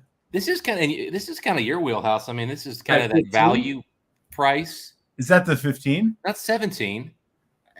I think it's a darn good sipper for about like $70, $80. Really? Is it more? Well, I went full on with the 25, which is a 43%. I don't think I've ever tasted anything as underwhelming for a 25-year-old whiskey as that one. It took me about 3 years with that bottle open before I started liking it more. Well, there you go. I hope some of y'all got time on your hands. You may be tempted by that $170 price point, but those are going up. I saw them for a little over $200 recently. Oh God, I hope nobody buys that. What a disappointment that will be. I will say this: Keith, Mike, and I, we did some blinds, and I stuck that in a blind with both of them, and they both instantly picked up on 25-year-old whiskey. Really? Yeah, I was shocked. That's a little bit surprising. I gave them like 3 different whiskeys, and they went through them, and like instantly they're like, "This isn't very good, but it's old." Was everything else 25-year-old whiskey? No. It was the oldest in the group. Okay, so here's what I would say. My guess would be that the reason they picked it up is because it tasted overly oaked. Like, that's the only thing I could think of. Because I mean, you pick up the oak character. I mean, that's how you can distinguish 25-year-old whiskey. If you've had that 25-year-old Glenfarclas, you know how underwhelming that is. Oh, it's boring. Boring, definitely. But there is some subtle nuance to it that I can understand why some people like it. I'm not buying it or recommending it by any stretch, but I do know that it has its fans. And also, Glenfarclas is infamous for their just absolute obscene batch variants. Yeah. Regular releases. Okay. That makes sense because, what I've always heard about Glenfarclas is the tired cask argument. I haven't had enough of it to notice batch variation. It's mostly been like, I bought the 25. I had the 21. I had a 21 cask strength that came from Whiskey Exchange exclusive, bottled at like 54.2, and it still was underwhelming. I would Mike and I reviewed a cask strength 25 that was like one of like 900 bottles for some special release. Oh God, it was just boring and mediocre. Good. I had a 21 that was bottled by the Whiskey Exchange at like 50-some%. I paid like $200 for it. I'm like, this is going to be, if there's a Glenfarclas, it's going to be this one. I would have You drank need one of those first fill Apple families. Hour Abana over that all day. I would have drank a Glenfarclas 15, which, by the way, unfortunately, we can't get in the United States. Yeah. Is the best release of their entire range, and we don't get our hands on it. Yeah, thanks for making one freaking bottle that you do 46%. Right? Well, what's the difference? They bottle it at 46%, and I don't know if they use bitter cat. I don't know. Because normally the releases over in the UK are weaker than they are here. Yeah. You know, you get your Freud 10 or your Highland Park 12 over there, they're 40%, they're 43% over here. Yeah, so Mike and I both had a 17. And I tried Mike's 17. They could not be two more different whiskeys. Mike's was heavily sherried, whereas this one tastes like it's heavy bourbon casks. I mean, no. Now, that said, I actually think this is a really good whiskey. But the one Mike had was, it was. Yeah, but you can't. Yeah, and you can't go buy it again. You won't even know. No. It's like you can't have that much variance in your core. Like, what are you, Springbank? They are not Springbank. No, they're not. Exactly. Despite, look, and the sad thing, Dustin, is I like the idea of supporting Glenfarclas. It's a family-owned, traditional. But it's like, if their whiskey sucks, which it primarily does, what are you going to do? I mean, it's not Dalmore, but you know what I'm saying? What are you going to fucking do? And I did pick up a almost black 15-year-old family cask, and yes. Well, the family cask is a different animal. Well, but no, it's not. No, it's not, because if you get a refilled one that's 20-something years old, they still suck. Oh.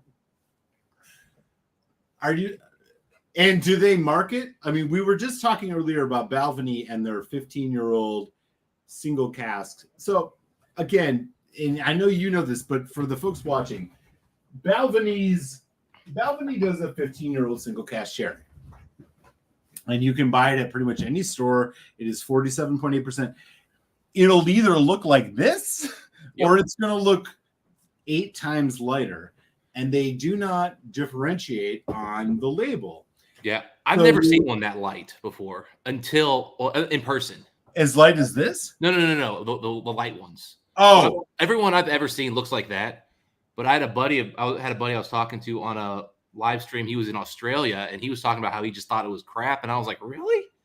And he goes and brings it out and pulls it out. And I was like, oh my God, that dude, right? Well, what are they doing with Eric, this? Here's how extreme this is. I went and grabbed my 15-year bourbon single barrel from them from 10 years ago. Mm-hmm. It was darker. I was like, what is that cask? What do you think? I mean, let me ask you, man. I don't get it. Are they just so here's what I'm thinking from a business perspective. Why not just put them all out as single, secondary fill? Why even go half and half? It's not like they're running out and need to put out more whiskey. They know what they're doing in advance. What's the point? What's the point? They're clearly choosing X amount to go first fill, X amount to not. But why? Why? What I can't figure out is why they have so much, and they clearly have a lot of this really old sherry cask whiskey when they don't seem to have any interest in using it for any of their older releases. Yeah, exactly. Their regular 25 has always been that bourbon, just a bourbon. Then they did the marriage, which I guess used some sherry, but it still was a marriage of sherry and X. They just put out a 26-year-old that was dark barley. They put out a 27-year-old that was some super expensive rum, cask deal. So they're not even using this 30-year-old stuff. I guess they're aging it for the 40 and the are they just saving it for the 30 and 40-year-old? Because that's the only old stuff they use heavy sherry in. Yeah, I mean there you go. Donner, yeah. I mean, I'm telling you, man, if you get yourself one of those first fill ones, they're worth the $150. I'm saying locally. As much as, again, I agree with you. I agree with you. Hate that price. Like Mike and I poured that next to the Glenallachie 15 year, and it was a dark Glenallachie. It was darker than the Balvenie, but still, the Balvenie just kicked its butt. Yeah, and same with. I mean, I remember comparing the Glenallachie and the Glendronach 15. I mean, this is prior to the addition of chill filtration. Like, it wasn't even a comparison. But like, yeah, that's the thing, dude. I literally like I look like a freak, and you probably do. It's like you go into a fucking, whatever, your local liquor store or some mass liquor store, and you're pulling bottles out, looking at them like, what? Yeah, it's a good one. Right. Oh no, I do, and I've even had store clerks like, "What are you doing?" I was like, "Just seeing if it's the dark one." It reminds me of that. What's that from Parks and Recreation when Ron Swanson goes into Home Depot, and the Home Depot, like some teenage clerk is like, "Can I help you?" And he just looks. I know more than you. I know more than you. I was like, just don't talk to me about this. I'm not interested in hearing what you have to say. Exactly. It's like, chill. I know what I'm looking for. Yeah, it's weird. I don't know why they don't just all go one way or advertise it. I mean, I could see like going one way would make more sense because nobody's, the average person's not going to notice. If you just say, yeah, this is a, refill sherry cask, nobody's going to be like, well, I don't want to refill. Like, most people are going to continue to buy it. Yeah, but what about, your doctor, your lawyer, who they buy Balvenie because it's a prestigious brand. And they grabbed the 15 one day and fell in love with one of those versions, and they go buy another one, and it's not just a little different, but it's night and day. They're going to be like, what the heck happened to these guys? And they're going to stop wanting to buy the brand. Like, these guys can't get their act straight. Yeah, I mean, that's a good point. But like, because you and I, we're going to go, apply the Macallan rule to them. I mean, like, they are the same people that would buy Macallan. Mm-hmm. Macallan clearly has. Macallan's clearly dropped in quality over the last 5 years. Macallan has dropped slowly year after year after year after year. They're not like I see like maybe Balvenie's riding the coattails, and like they're kind of like, because like at the end of the day, it's like, this comes back to the whole putting color in whiskey thing, right? Like, you put color in whiskey because people want. If you're in a business meeting and you sit down, you want to, you're going to make the big deal or whatever, you pour a dark whiskey. I get it. I'm not saying I agree with it. I get it. But like, this is a crapshoot. There's no consistency. So you're creating a situation in which there's no expectation of quality because it's hit or miss. If you've bought one, you've probably bought more than one. And then you have like, things like Macallan where like they're going to guarantee their consistency. Yeah. I don't know. Like it boggles my mind. It makes no sense. They don't agree to it. They don't say that this is what they're doing, but it's fucking clear that this is what they're doing because, I mean, look at this bottle. Yeah. Oh, exactly. Yeah. Again, there's no line outside Princeton, New Jersey 2 years ago. I could go to the local store here and it would not look this way. Yeah. So you want to hear a funny story? I was at this liquor store, and to be blunt, I needed to spend $1,000 that day to get the right to buy a bourbon I wanted. So I'm like, all right, what's even here I could spend $1,000 on? Like, I'm not just buying crap. And they'd mispriced the Balvenie 15 year. They had it listed at 80. And I'm like, we could do something with that. And then I started talking to the guy, and I was like, yeah, I'm looking to spend some money. He goes, well, we do a half case discount if you buy 3 bottles, and we'll do a case discount if you buy 6. And I'm like, Balvenie, let's go right here. So I just started grabbing Balvenies. I don't know how many I bought. Bought some other stuff, and then I got up there, and it rang up as like 130 instead of the 80. And I'm like, no, it says 80 back there. And he goes, he checks, and he goes, well, they've got a spreadsheet, man. It looks stuff up, man. You can't make a mistake with that thing. And I'm like, yeah, spreadsheets can never make mistakes. No, never. There's never a wrong entry in a spreadsheet. Yeah, and it just said Balvenie 15 year. I'm pretty sure it's supposed to say Balvenie 15 year sherry for the actual one. So again, it was definitely mislabeled, but so he rings it up and I was like, oh, did you get the discount? He goes, oh, you're right. I had to type that in. Let me. So he then knocks another like 10% off. Oh, Jesus, man. So I got those for like $70 after tax. Wow. That's even a steal if they were second fill. I mean, I would drink Balvenie second fills at $70. Yeah, I mean, Balvenie's got a good malt. I mean, for real, this is good. That's what dude. And you bring up a great point. Like that's one of the things I loved about this whiskey in particular, which is the 14 Peat. Like it gives so much space for the malt to shine. And then bring the peat. Like, this is such a fucking good whiskey. I'm getting like lemon honey. Like, I don't know what that is, but that's what I'm getting, man. It's like lemon honey.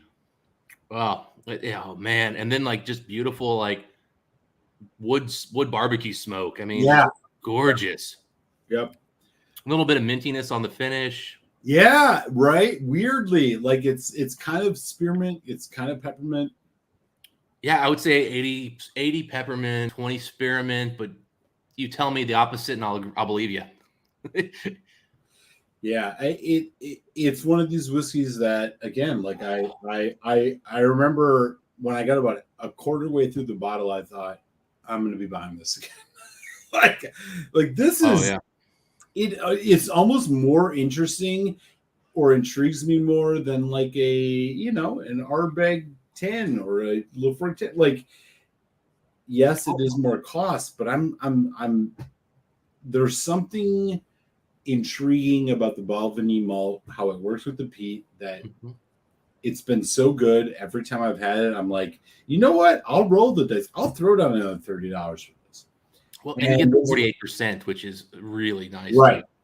100%. Yeah. 46 is good, but man, 48 is like that sweet spot where the guy who doesn't like proof can still drink it, and the guy who likes proof can get that mouthfeel and richness they want. Yeah. Oh, you're 100% right. So I'm about to pour an Octomore, man. What is, by the way, folks, if you are still hanging out, Dustin here, our guest, has a channel called Top Shelf Whiskey, which he does with a good dude down in the Ohio Valley somewhere. I don't know where they are. It used to be Mike's Whiskey Reviews. It's called Top Shelf Whiskey. Give them a subscription. Check out their stuff. They do, as they advertise, high-end whiskeys. Dustin, tell me where you land, generally speaking, on the Octomore highly expensive, highly peated range from Brookbody. Well, so I'm a fan in general. I do like it. But Mike and I we did a review together maybe a year ago where we brought in, not this batch, but we brought in another one of these Isla Barley Port Charlottes. And we faced it off against, I want to say, Octomore 10.3. Oh, really? Which is not one of the better Octomores, in my opinion. That 10.3 is a little underwhelming. But again, we're comparing it to a $100 bottle and a $200 bottle, effectively, give or take where you bought it. Yeah, could be 180, could be 230. That's the range I see. And both of us picked the Port Charlotte as the better whiskey, not because of value. We didn't take factor price in. And I said, what Port Charlotte was this? It was the Isla Barley 2011 or 12. I can't remember which one it was. Oh, okay. So you chose the 0.3 because the 0.3s in the Octomore line are usually Isla Barley. They are Isla Barley, so it's Isla Barley versus Isla Barley, peated versus peated, Port Charlotte. I mean, it's the same stuff. I think they were both like basically 6 years old too, 5 or 6 years old. I mean, the only difference is these I think are 50%, and the Octomores are cask strength. Right. Otherwise, I mean, the ingredients are all the same. And I thought the Isle of Barley was better. Now this 2013 one, this one comes off. I got to make a shameless plug tomorrow. For folks who are not Patreons, I have a Brooke Lottie face-off, Isle of Barley 2011 versus 2012 dropping. So nice. Check out that review. Surprising results. I can't remember. I think it was I want to say it was the 12, but it may have been the 11. But whichever one I had before this one is just so much more peated than this new 13 that came out. Now, that said, you know what you do when you have a whiskey that just doesn't seem right to you? Put water on it. No, you just keep drinking it till it's down to here. Well, I mean, you've already invested in it. I mean, what are you going to do? Yeah. It's funny, like bottles that I kind of like don't sit right with me or don't drink like I expect. I just keep drinking them because I'm like, today's the day I'm going to figure this thing out. What are a couple that you've had this experience with as of late? So this one's definitely been one. The new Kilkerran 12, the newest release that came here to the States. Oh, no. Really? Disappointed the heck out of me versus the last Kilkerran 12 I had. More disappointing than the Kilkerran 16, which was like not nearly as good. So that's on that, but I thought the 12 was way better. Yeah, so I bought the batch. I've got the batch 1 and 2 16. I did the same thing. And they weren't even close to my old 12. No, not at all. It was like a half step at best. No, and not the price at all. I was planning on doing a review with Mike just so we could tell people how much better the 12 was. But then, I finished off my old 12 because it was really good and it was really low. Yeah. And I have to pull teeth to get Mike to drink a 12-year-old whiskey on the channel. Oh, you have no idea how hard it is to get him to review anything. Come on, man. You're a man of the people, Mike. What are you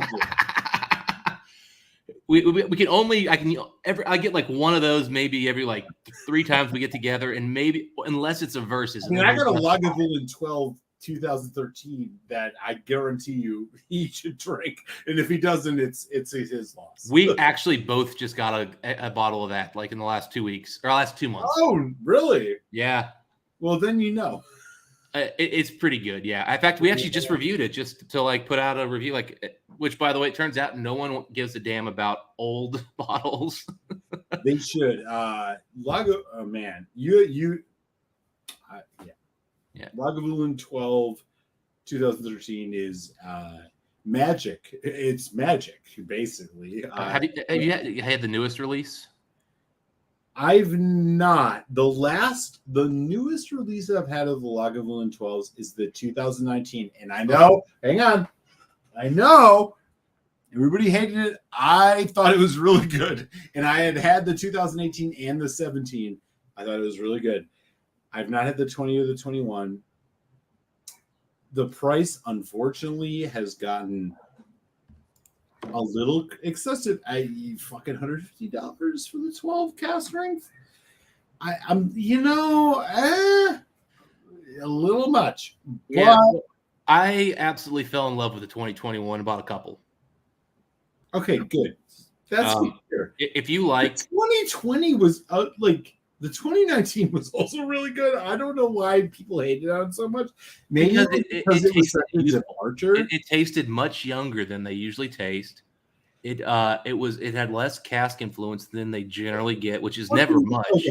My rebuttal to that is the youth of that not just because the cask influence was lower? Like, is that a bad thing? Well, see, for me, I got a little bit of wort note on it, which really is off-putting to me. Okay. So I got hints of new make that I don't. Have you done it blind in a 12 tasting? Yeah, I did. Okay. I took a sample bottle or a sample home with me for Mike's, and I poured the 17, 18, poured all 3 of them, nosed them, couldn't tell them apart, tasted them, picked one up, set it aside, said no more, and drank the other 2. Came back to that one after I was a little bit saturated and drank it again. And I was like, and the funny thing was I kept going back and I'm going, it tastes just like the other 2, but there's something wrong with it. And like, I just kept going. Then finally I looked and I'm like, yeah, that's the 19. Interesting. Okay. Yeah, Lagavulin 12 this coming year is not going to be a traditional Lagavulin 12. It's going to be an experimental one. They're throwing virgin oak in it for some stupid reason. I mean, I don't know. That Octomore 10.4 was amazing.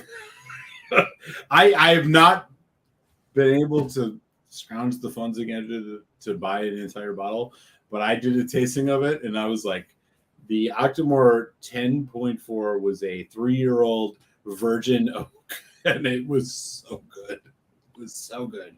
Yeah, but I doubt Lagavulin's probably not using that quality of cask. I'm sorry, I misspoke. Brooklotti. It was an Octomore Brooklotti 10.4. The 10.4 was a virgin oak, 3-year. Virgin French oak. That's why it was so good. Yes, that's why it had that creamy quality that just ended up being like. Yeah, Lagavulin's not releasing this thing, I don't think. Yeah, not Lagavulin. I take that back. Yeah, I actually recently finished my first bottle of 10.4. I have at least one more in the bunker, maybe 2. Oh, so you know, yeah, you can vouch for it. Yeah, that one honestly has kind of made me think that the younger the better with Octomore. Dude, seriously. Well, and as you saw, what I brought out to have with you next. Oh, what do we got? It's 10-year. Which one though? It's not the newest one; it's the one before that. So it's like batch 3, maybe. Edition 4? I have edition 2 and edition 4. It's the one that's 208 ppm. Oh, wait a minute. Wait, just wait a minute. I might be able to join you. 208 ppm? Yep.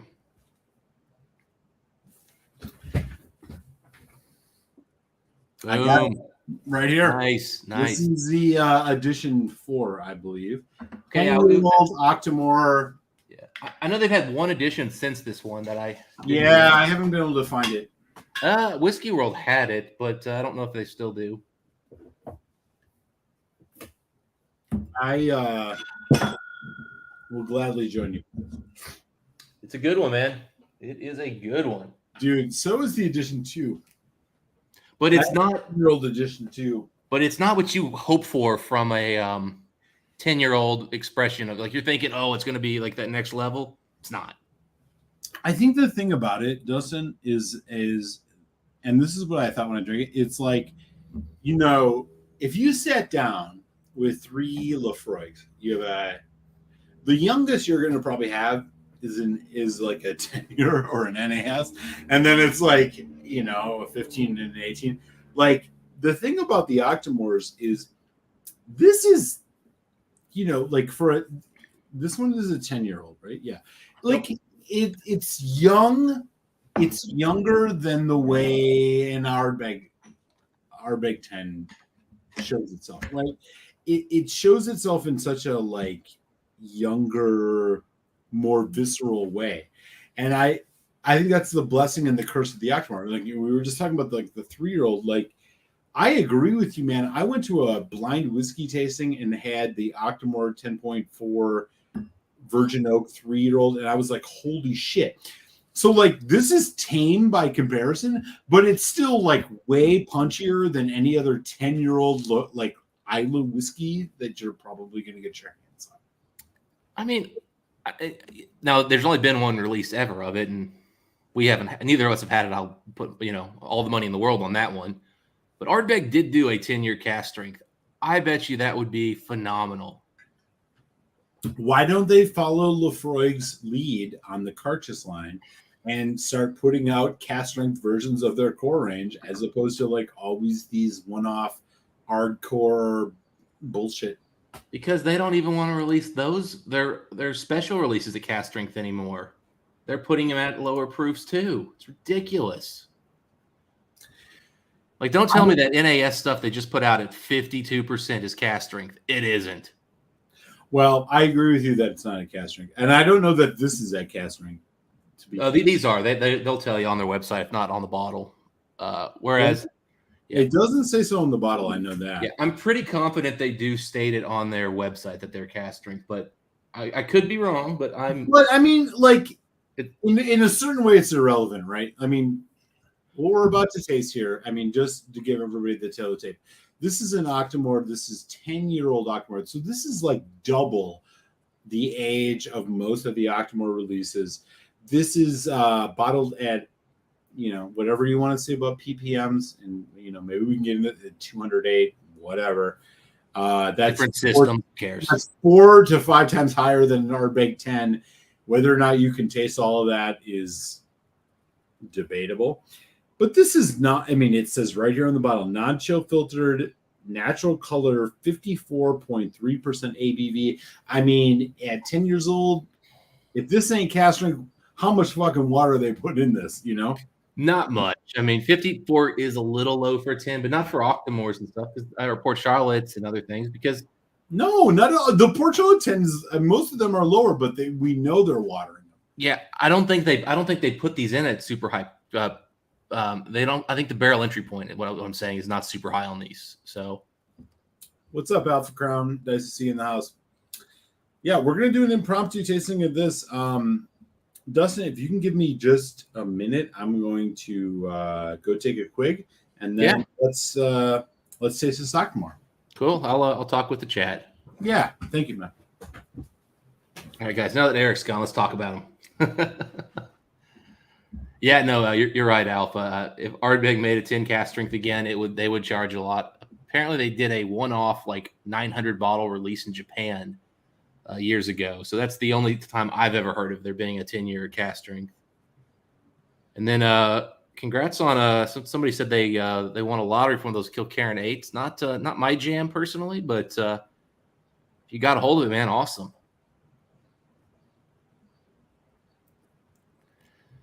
Yeah, you are right, Donner.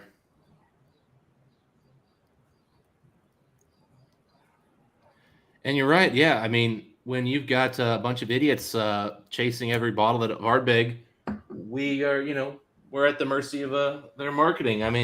Some of us are just complete morons. I get it. We're stupid. Nobody buys this who actually has a brain on their head, but we do it because we're Ardbeg chasers.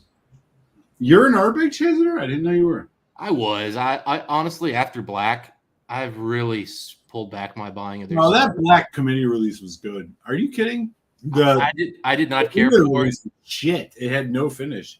You didn't like the Black committee release? No, it drank too young. Really?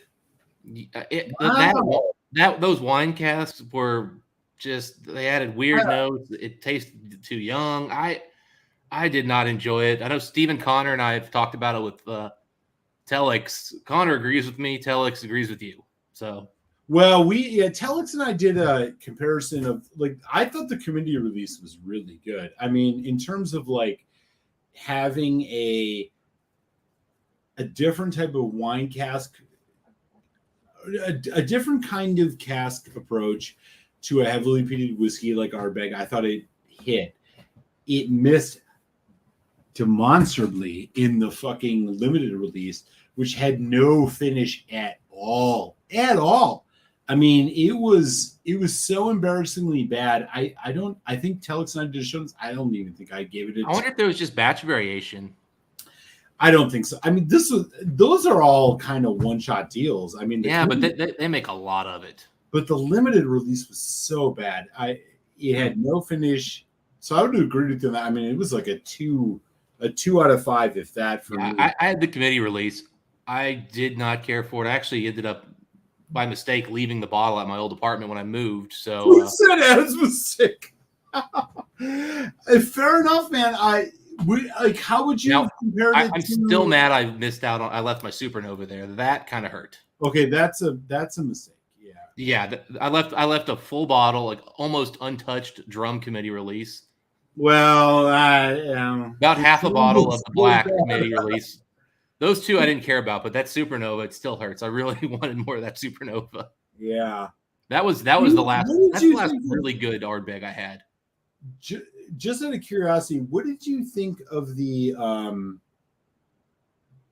thinking about committee releases right now.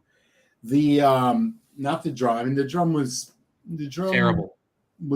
What did you think about the grooves? So I didn't have the committee release. I only had the standard, and the grooves and the scorched to me, and again, I didn't have the committee release. I just had the standard. They taste almost exactly the same blind, which Interesting. is a weird statement to make, but I've had them blinded and I couldn't tell which was which. Yeah, I did. You know, the group. They're both fine whiskeys. They should be $60 whiskeys. Right. And 2021 was going to be the year that I avoided buying any of those committee releases from them because, again, I think similar to you, it was just like, I'm tired of getting my fucking chain jerked without having a decent whiskey to come home with. I did end up getting a stupidly good deal on the Scorch committee release. I agree. It is not, it's okay. There's nothing super interesting to warrant the price they were asking. And the limited release, again, similar to the black, was weak. I have not touched the hardcore. I am not going to. I don't care. I guarantee you that it sucks, and I just know it's not worth the money, and would make that statement after years of experience. Yeah. Did you try the Ardbeg? That I do have. I kind of like that one. That was. I like it again, but 180. Come on. Well, not for 180. Yeah, absolutely not. As a one-off look. It was something that I've always really craved is to find a Scotch whiskey that plays well with a rye cask. The only one that I've ever found, price considered, that I thought was really worth it was the Glenmorangie Speos, which is like around a $75 to $80 bottle. Well, they're 100 here. Yeah, I mean, even at 100, like it does a really good job. It does a really good job of kind of blending those, honestly, not very coherent tastes together. Coherent tastes, I should say. Yeah. But I liked it. You know, I've done the Chivas Regal. There's a couple others. It was just like, just the spice just wasn't there. Yeah, no, it was they should have bumped that up to 54, not 51. Yeah, I don't. Again, what's with the random proofing down? Like, I don't know. Well, I can tell you the answer if you want to know. Yeah, I think it involves George Washington. Yeah, well, and I think it's marketing because they want people to think it's cast strength because they chose some random weird ABV. Like, oh, they wouldn't proof it down just to that. But I know for a fact there was a cast strength black that was on those Ardbeg buses, and it was like almost 58%. Really? Yeah. I don't know if I have a cast strength black. Well, again, because they didn't release the black in bottles. It was they were doing samples on the Ardbeg bus when they were driving around showing people. So that, to my knowledge, is the only way you could have tried it was at one of the festivals or on one of those buses. 58% black would have been great. I was a homer on the after the drum horribleness. I was a homer on the black committee release. I was not on the limited release. Was so disappointing. And honestly, since then, look, man, I went into a Binny's here in Chicago. And this was a month ago, and they had the hardcore limited releases for, hang on, $140. That's $20 more than the committee releases were of like any of these 3 years ago. And I was like, fuck that. Oh, for the limited release? For the limited, not even the committee release. You know, actually, I think that's what they're asking for the hardcore LE at one of the Kentucky stores I go to. Now, they're cheaper here in Ohio because Ohio has the buying power and doesn't like raising their prices. But dude, there's just no way. I mean, if somebody pours me a sample, I'll taste it. But like, come on. I mean, look, when you can buy a Corey Vrecken in Ugadal or an Ardbeg 10 for like 30 to 50% less than this, there's just no reason to justify. Yeah, advertising. We still once a year see the Ardbeg 10 coming in under $50 when they run a sale here locally. Right. Like, that's such a better whiskey. I mean, that's the best whiskey they put out regularly, other than I guess the 19 is probably a little better. But God, I completely agree with you. Now, you may like the cast strength stuff more, but I mean, in terms of like quality of the whiskey, that 10 is the absolute best whiskey they make. 100%. And it's maintained a consistency that like the Corey Vrecken, I think, is not maintained. Ugadal has been a slower decline, but I still have Uge has like ups and downs and spikes. It's just that those sherry casts they get seem to not be consistent. Whereas Corey Vrecken used to have this beautiful coffee note on the finish that I loved. Agreed. Not there at all now. I can't find. I'm like, where's the coffee? Yeah, I've not had a newer Corey Vrecken in a while. I have an old bottle from like 2010 that that one probably has a nice coffee note on it. Oh yeah, I'm sure it does. One of these days I'm gonna crack that thing open because it's like I paid a little more for it because I was expecting the exact same thing you were talking about. Yeah. Well, I mean, they even changed the tasting notes on the bottle. I'm pretty sure the old ones actually made reference to that coffee. They got rid of the spiral. It just looks generic now. It's like, come on, man. Like, yeah. But look, as much as I agree with you, and as much as I wish they would have look, they have drifted in many ways towards genericness, but like, fuck, man, as long as the Ardbeg 10 can make it, as long as when I open a bottle of Ardbeg 10 and I smell it and it smells like chimney soot, and lemon lime. That's the first thing I notice. I'm like, okay, we're good. Because just don't fuck that up. Fuck everything else up. Do what you got to do. You sell your bullshit whiskey. By the way, if you haven't figured out, y'all, this and I very much do not recommend splurging your money on any of these special releases from Ardbeg. The Ardbeg 10 is a classic, consistent for the most part, delivers on everything you want. It is a quintessential Islay whiskey, and honestly, outside that and the Ugadal, personally for me, maybe you and the Corey Vrecken, like that's about all I'm buying from Ardbeg these days. Yeah. I mean, those are the three bottles I'd consider buying. I mean, last time I bought Noogie, it was better than I remembered, so I'll probably pick one of those up again. Corey Vrecken's kind of dropped enough where I don't know if I want to even gamble again. Noah is a good starter whiskey when you're kind of getting your feet wet, but I'm not going back to it. And Wee Beastie can go to hell. Yeah, Wee Beastie is pretty much trash. And the NO is interesting because the price has dropped on that over the last 2 years. Like all of a sudden, it used to be like a $65 whiskey. Now it's like a $50 whiskey. And they're trying to push that on me when I go to the liquor store. And I'm like, no. Like the NO, personally, for me, was not my wheelhouse. I appreciate the nice sherry notes it has. It does have some good sherry flavors in there. But that's really it loses a lot of the peat because it's just, I don't know, they chose to use a less peaty malt or something. So it's like if you like Radiohead and you're also if you want some Coldplay in your life, pick up the NO. The NO is the Coldplay of the Ardbeg Radiohead. Like that's the best I can do. It just, I don't know. So what you're saying is, I know you're gay. You drink a Noah. I didn't say that. That is completely your statement. Yeah, that's still one of my favorite lines ever from a movie. I know you're gay. You listen to Coldplay.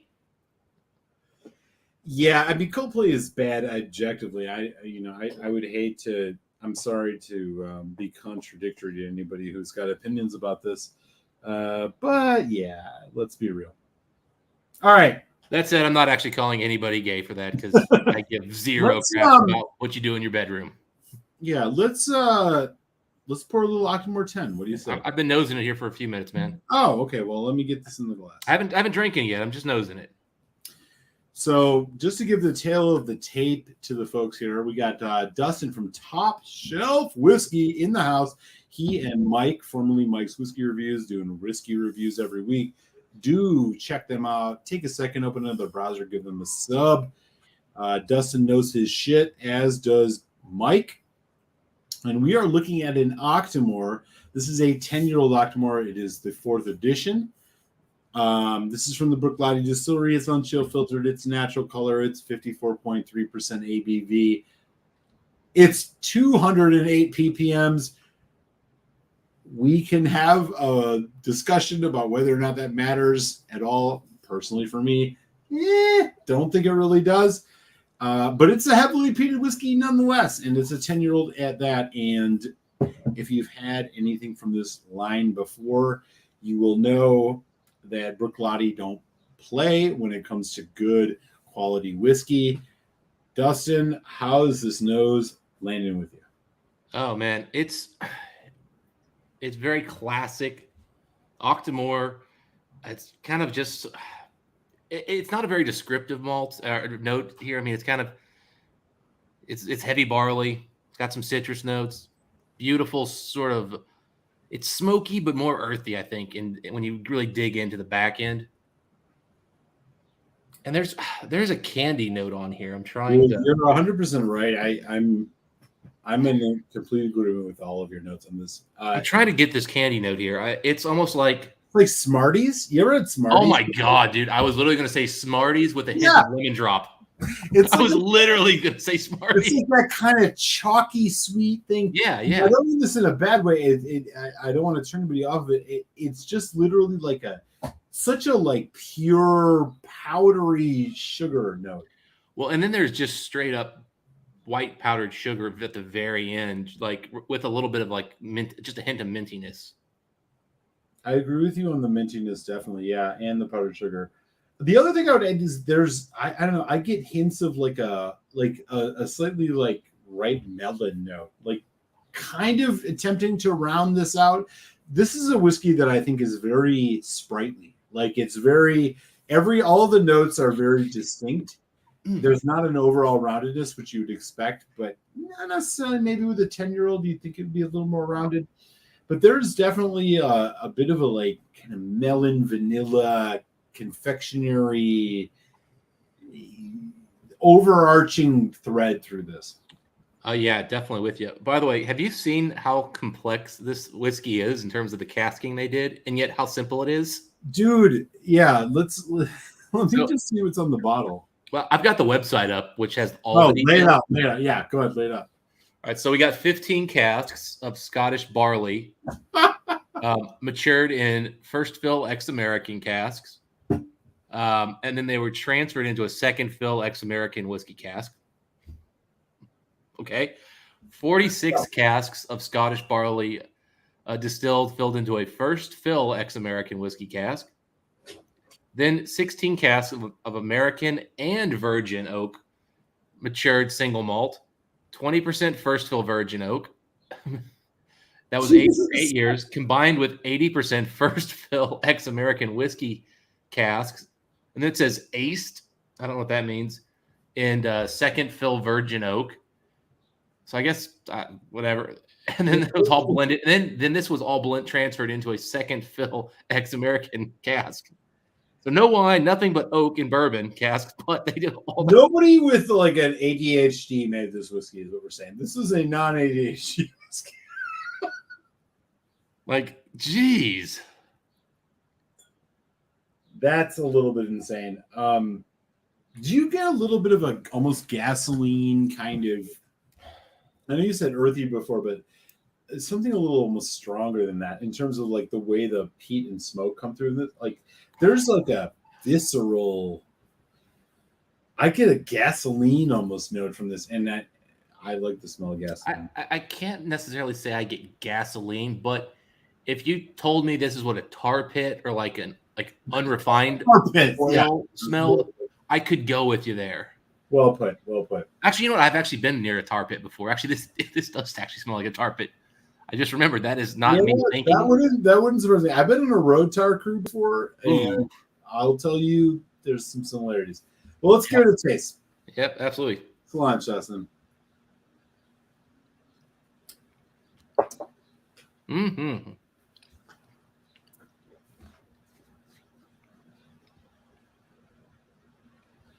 Interesting. So on one hand, compared to regular, you know what? I got to do another taste. Yeah, so I'll just kind of give this a quick one. Is I do pick up a couple like distinct like transitions that to me kind of make me think this is what those different casks kind of were doing.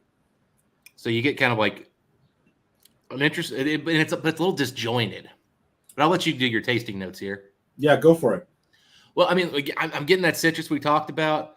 I'm getting this kind of earthiness that's trying to go somewhere really pleasant, but then kind of gets brought into this like sour note comes through, and then it kind of goes into like some sort of vanillas and that stuff, and then it gets to this kind of smoky finish, which is, to be honest, a little underwhelming given the high ppm notes. I mean, it's smoky, but a little less than you'd expect.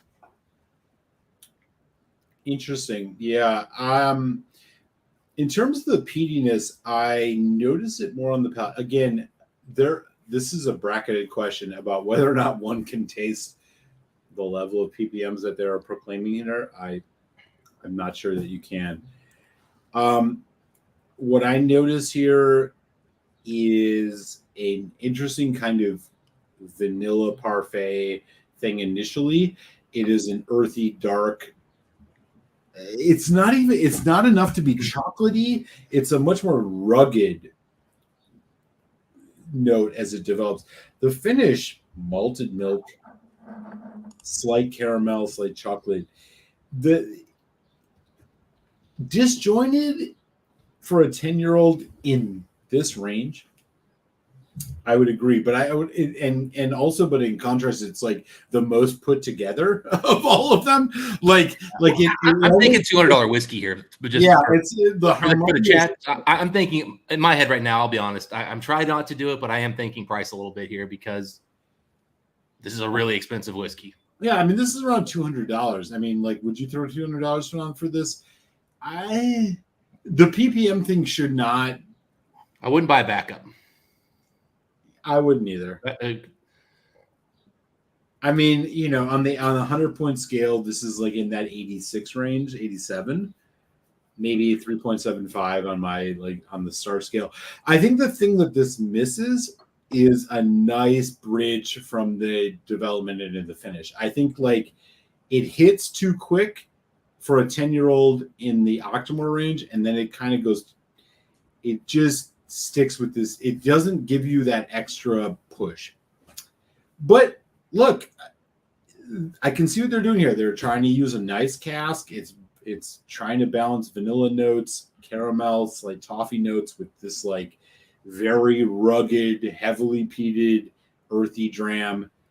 Yeah, it's more relaxed and refined than I would expect from an Octomore. It does well, but it's not worth the price.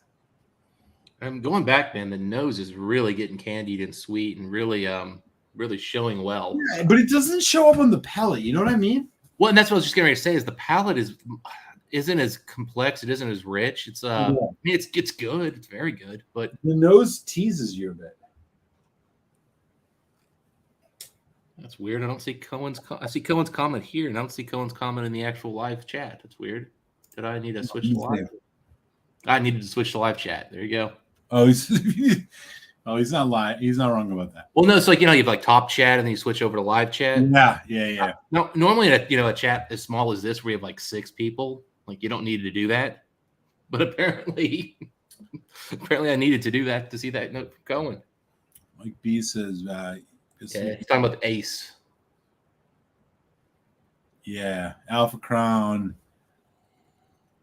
OG Oogie confirmed. Yeah, 70% sure. Yeah. Yeah, I mean, I'll be honest.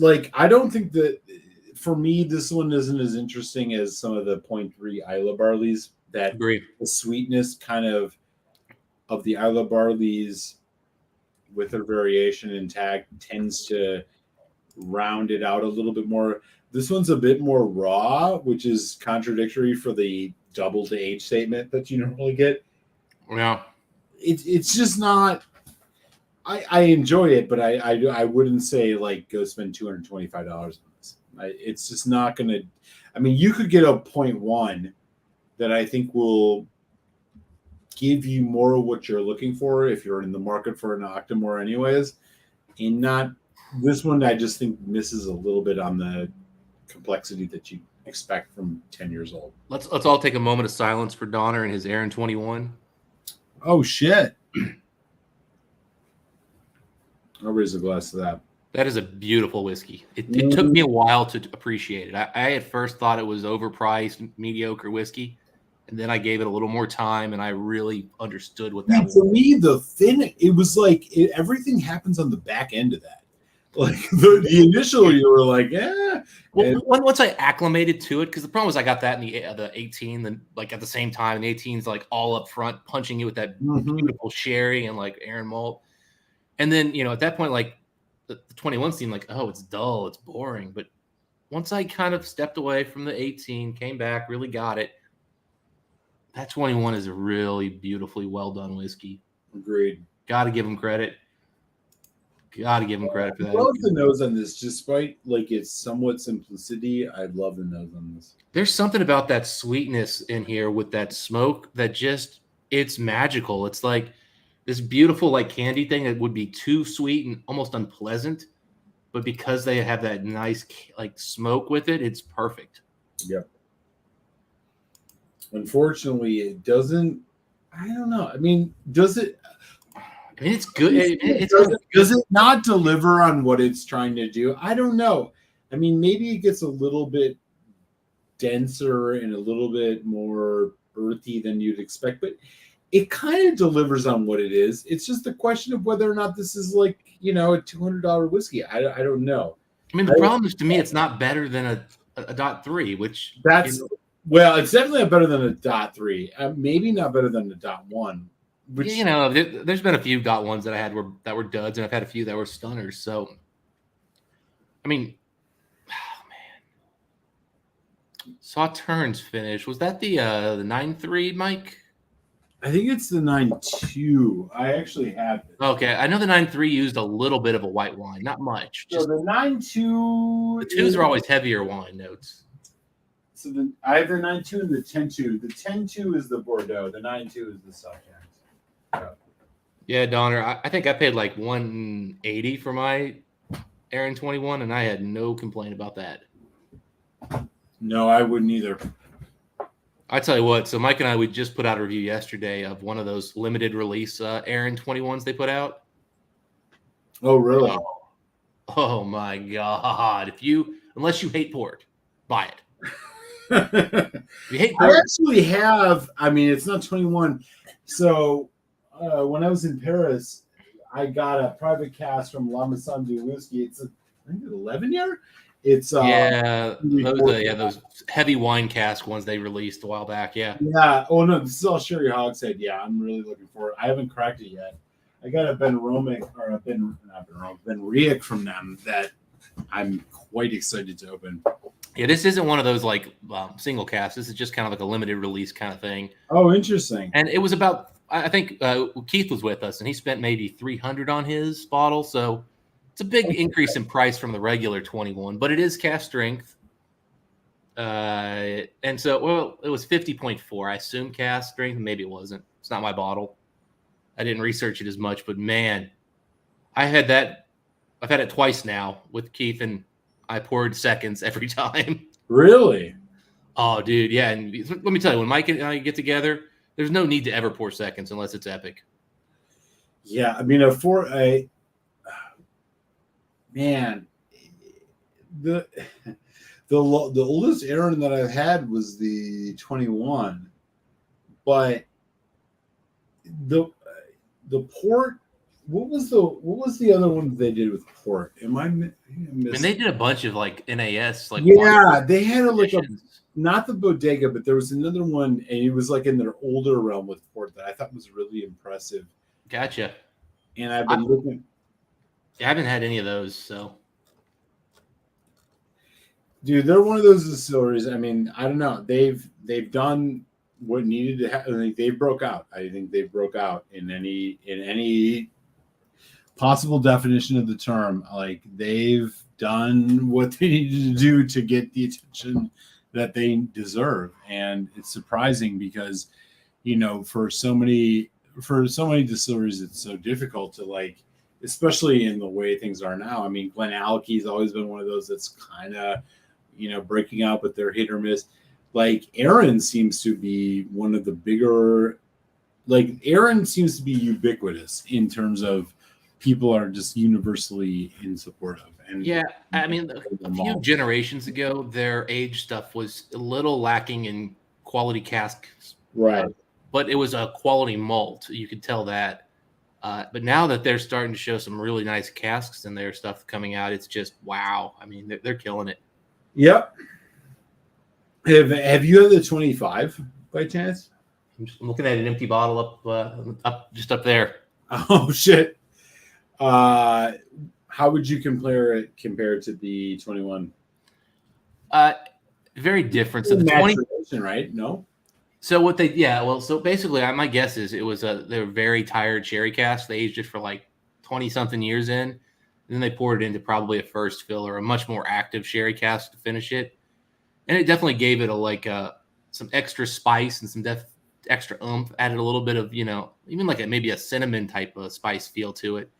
That some people found a little offensive in such a old whiskey. I absolutely loved it. All bourbon cask? No. I mean, it's all sherry. But it was a very tired sherry cask initially, and then they put it in a second one to spice it up. Interesting. So what would be your? I'm going to wrap up here in a couple of minutes, but what would be your final? Yeah, what would be your score on this Octomore 10 years old? I mean, when you're comparing it to the 0.1s or the 0.3s, which tend to be, for Octomore. A little bit less pricey. How would you? Where would this one fall for you? I'm kind of wishing I could remember what I scored the darn thing. When Mike and I did it, but I'm thinking I'm probably in that 86, 87 range. Yeah. I want to push it to 88 just because of the cast strength and stuff. But honestly, the mouthfeel and viscosity here isn't what you'd expect. I agree with you completely. It's a little thin. So yeah, I mean. Yeah, go ahead. Sorry. Yeah, it's a very good whiskey. I enjoy it. At $200, I don't feel like I got ripped off, but I definitely don't think I got any value, and I definitely feel I overpaid by a little bit. Yeah, I'm basically gonna plus everything you just said. For me, it's in that 375 range. So whatever, like kind of 86 to 88 range. It's good, right? I mean, it's good objectively, but the problem is the price. I mean, I could get a Port Charlotte 10. Is it going to be as interesting and nuanced and complex as this? No. But is this 1, 2, potentially 3 times more worth the price, double the price more? No, I don't think so. And so it's kind of one of those things. Most of the Octomore stuff is 3-year-old or 5-year-old, and I think it's cool that they're putting out something like this. But yeah, it doesn't bring more to the table than maybe I would want. So yeah, I'm in that 375 range. I mean, probably right around where you are. I'll give it this. In 88. The finish is the strength of this whiskey. Yeah. Oh, yeah. Definitely. The transition's too quick, but the finish is somehow really long. Well, the second taste of it, the transitions went from pretty impressive to pretty quick, pretty fast. Yeah. I just poured the Isle of Barley just to do a quick one real quick. Yeah, go for it. And this definitely smells more like barley and more like bourbon casks. Is that the 2013 or the 13th, the newest one? So I will say this. I mean, it's been one of the more soft and more barley forwards of any of the Isle of Barleys I've had, probably the most. So just keep that in mind. So let me just do a quick one. Yeah, check it out. I haven't bought the 2013 yet. That's weird. That's weird.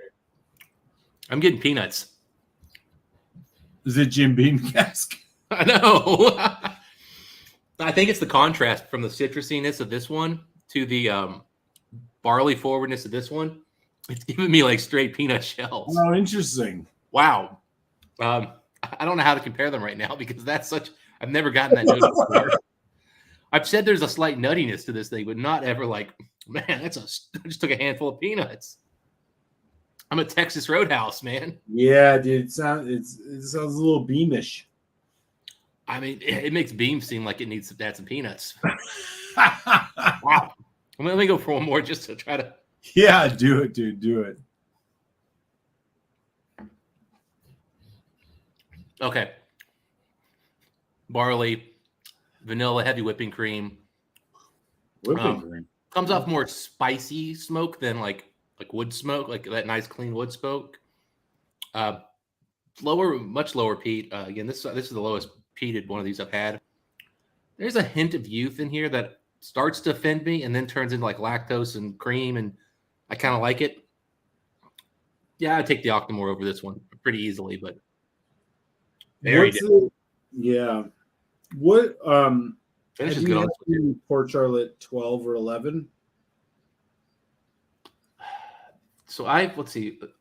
I mean, not knowing right away is like the indicative point of like, yeah, they weren't very memorable whiskeys, you know. Well, no. So, the problem I have is I can't remember if it was the 11 or 12 that I had. Let me. The I can 12 look it was up. the like 8-year-old. The 11 was like a 6-year-old.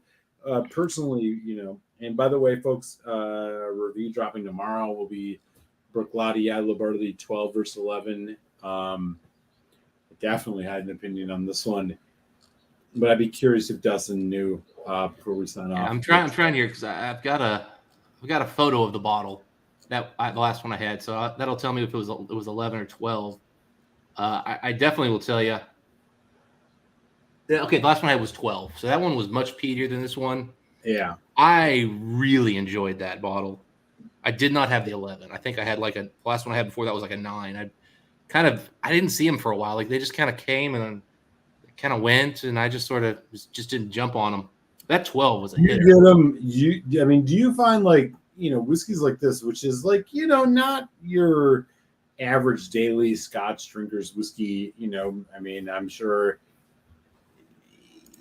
things like this are kind of like maybe they show up periodically. Like, do you see these pretty robustly in your area? So they used to kind of sit around and collect dust on the shelves, but now they go pretty quick. I'm noticing the unpeated ones; those sit for a while still, but Port Charlotte's fly off the shelf now, and the Octomores. I mean, they don't make it 2 days sometimes. Yeah, that I believe. Like I was shocked out. Like I had the 10-2 or the 12-2 in my hand at one point, and I was like, "Yeah, I spent too much. If it's still here in a week or two, maybe I'll pick it up." And I was gone. I was like, "Whoa, wow!" And the prices skyrocketed this year too. Like I think they were about $20-30 more than they had been in the past across the board, and they still sold out in like a week. I was shocked. Damn, really? Yeah, they wanted like $270 for the 12.3. Yeah, it was $200 for the 12.1, and I think it was like $220, $230 for the 12.2 So like, yeah, they jumped in price big time locally, and again, did not sit there for a minute. That's wild. So like, it's one of those you want to be like, you guys are price gouging, and you're like, well, I guess I can't say your price. Right. Gouging. It sells that fast. Like exactly. No, exactly. All right, man. I got to wrap things up here. I got to get myself some dinner. Thank you everybody for hanging out. And we still got 9 folks in, which is rad. Appreciate you guys. Dustin, again, thank you for hanging out. If you haven't yet, take a second, head over to Top Shelf Whiskey on YouTube and give them a sub. Dustin and Mike are doing great reviews. It's good to hang out, homie. Let's do it again sometime soon. Absolutely, man. Anytime. You guys all have a nice weekend. Catch you I'll catch you Tuesday. Live show posting should be coming up soon, and review coming up this week tomorrow, Friday review. Brooklotti Isla Barley 2011 versus 2012. Check it out. I'll be watching that for sure. Cheers, brother. Cheers.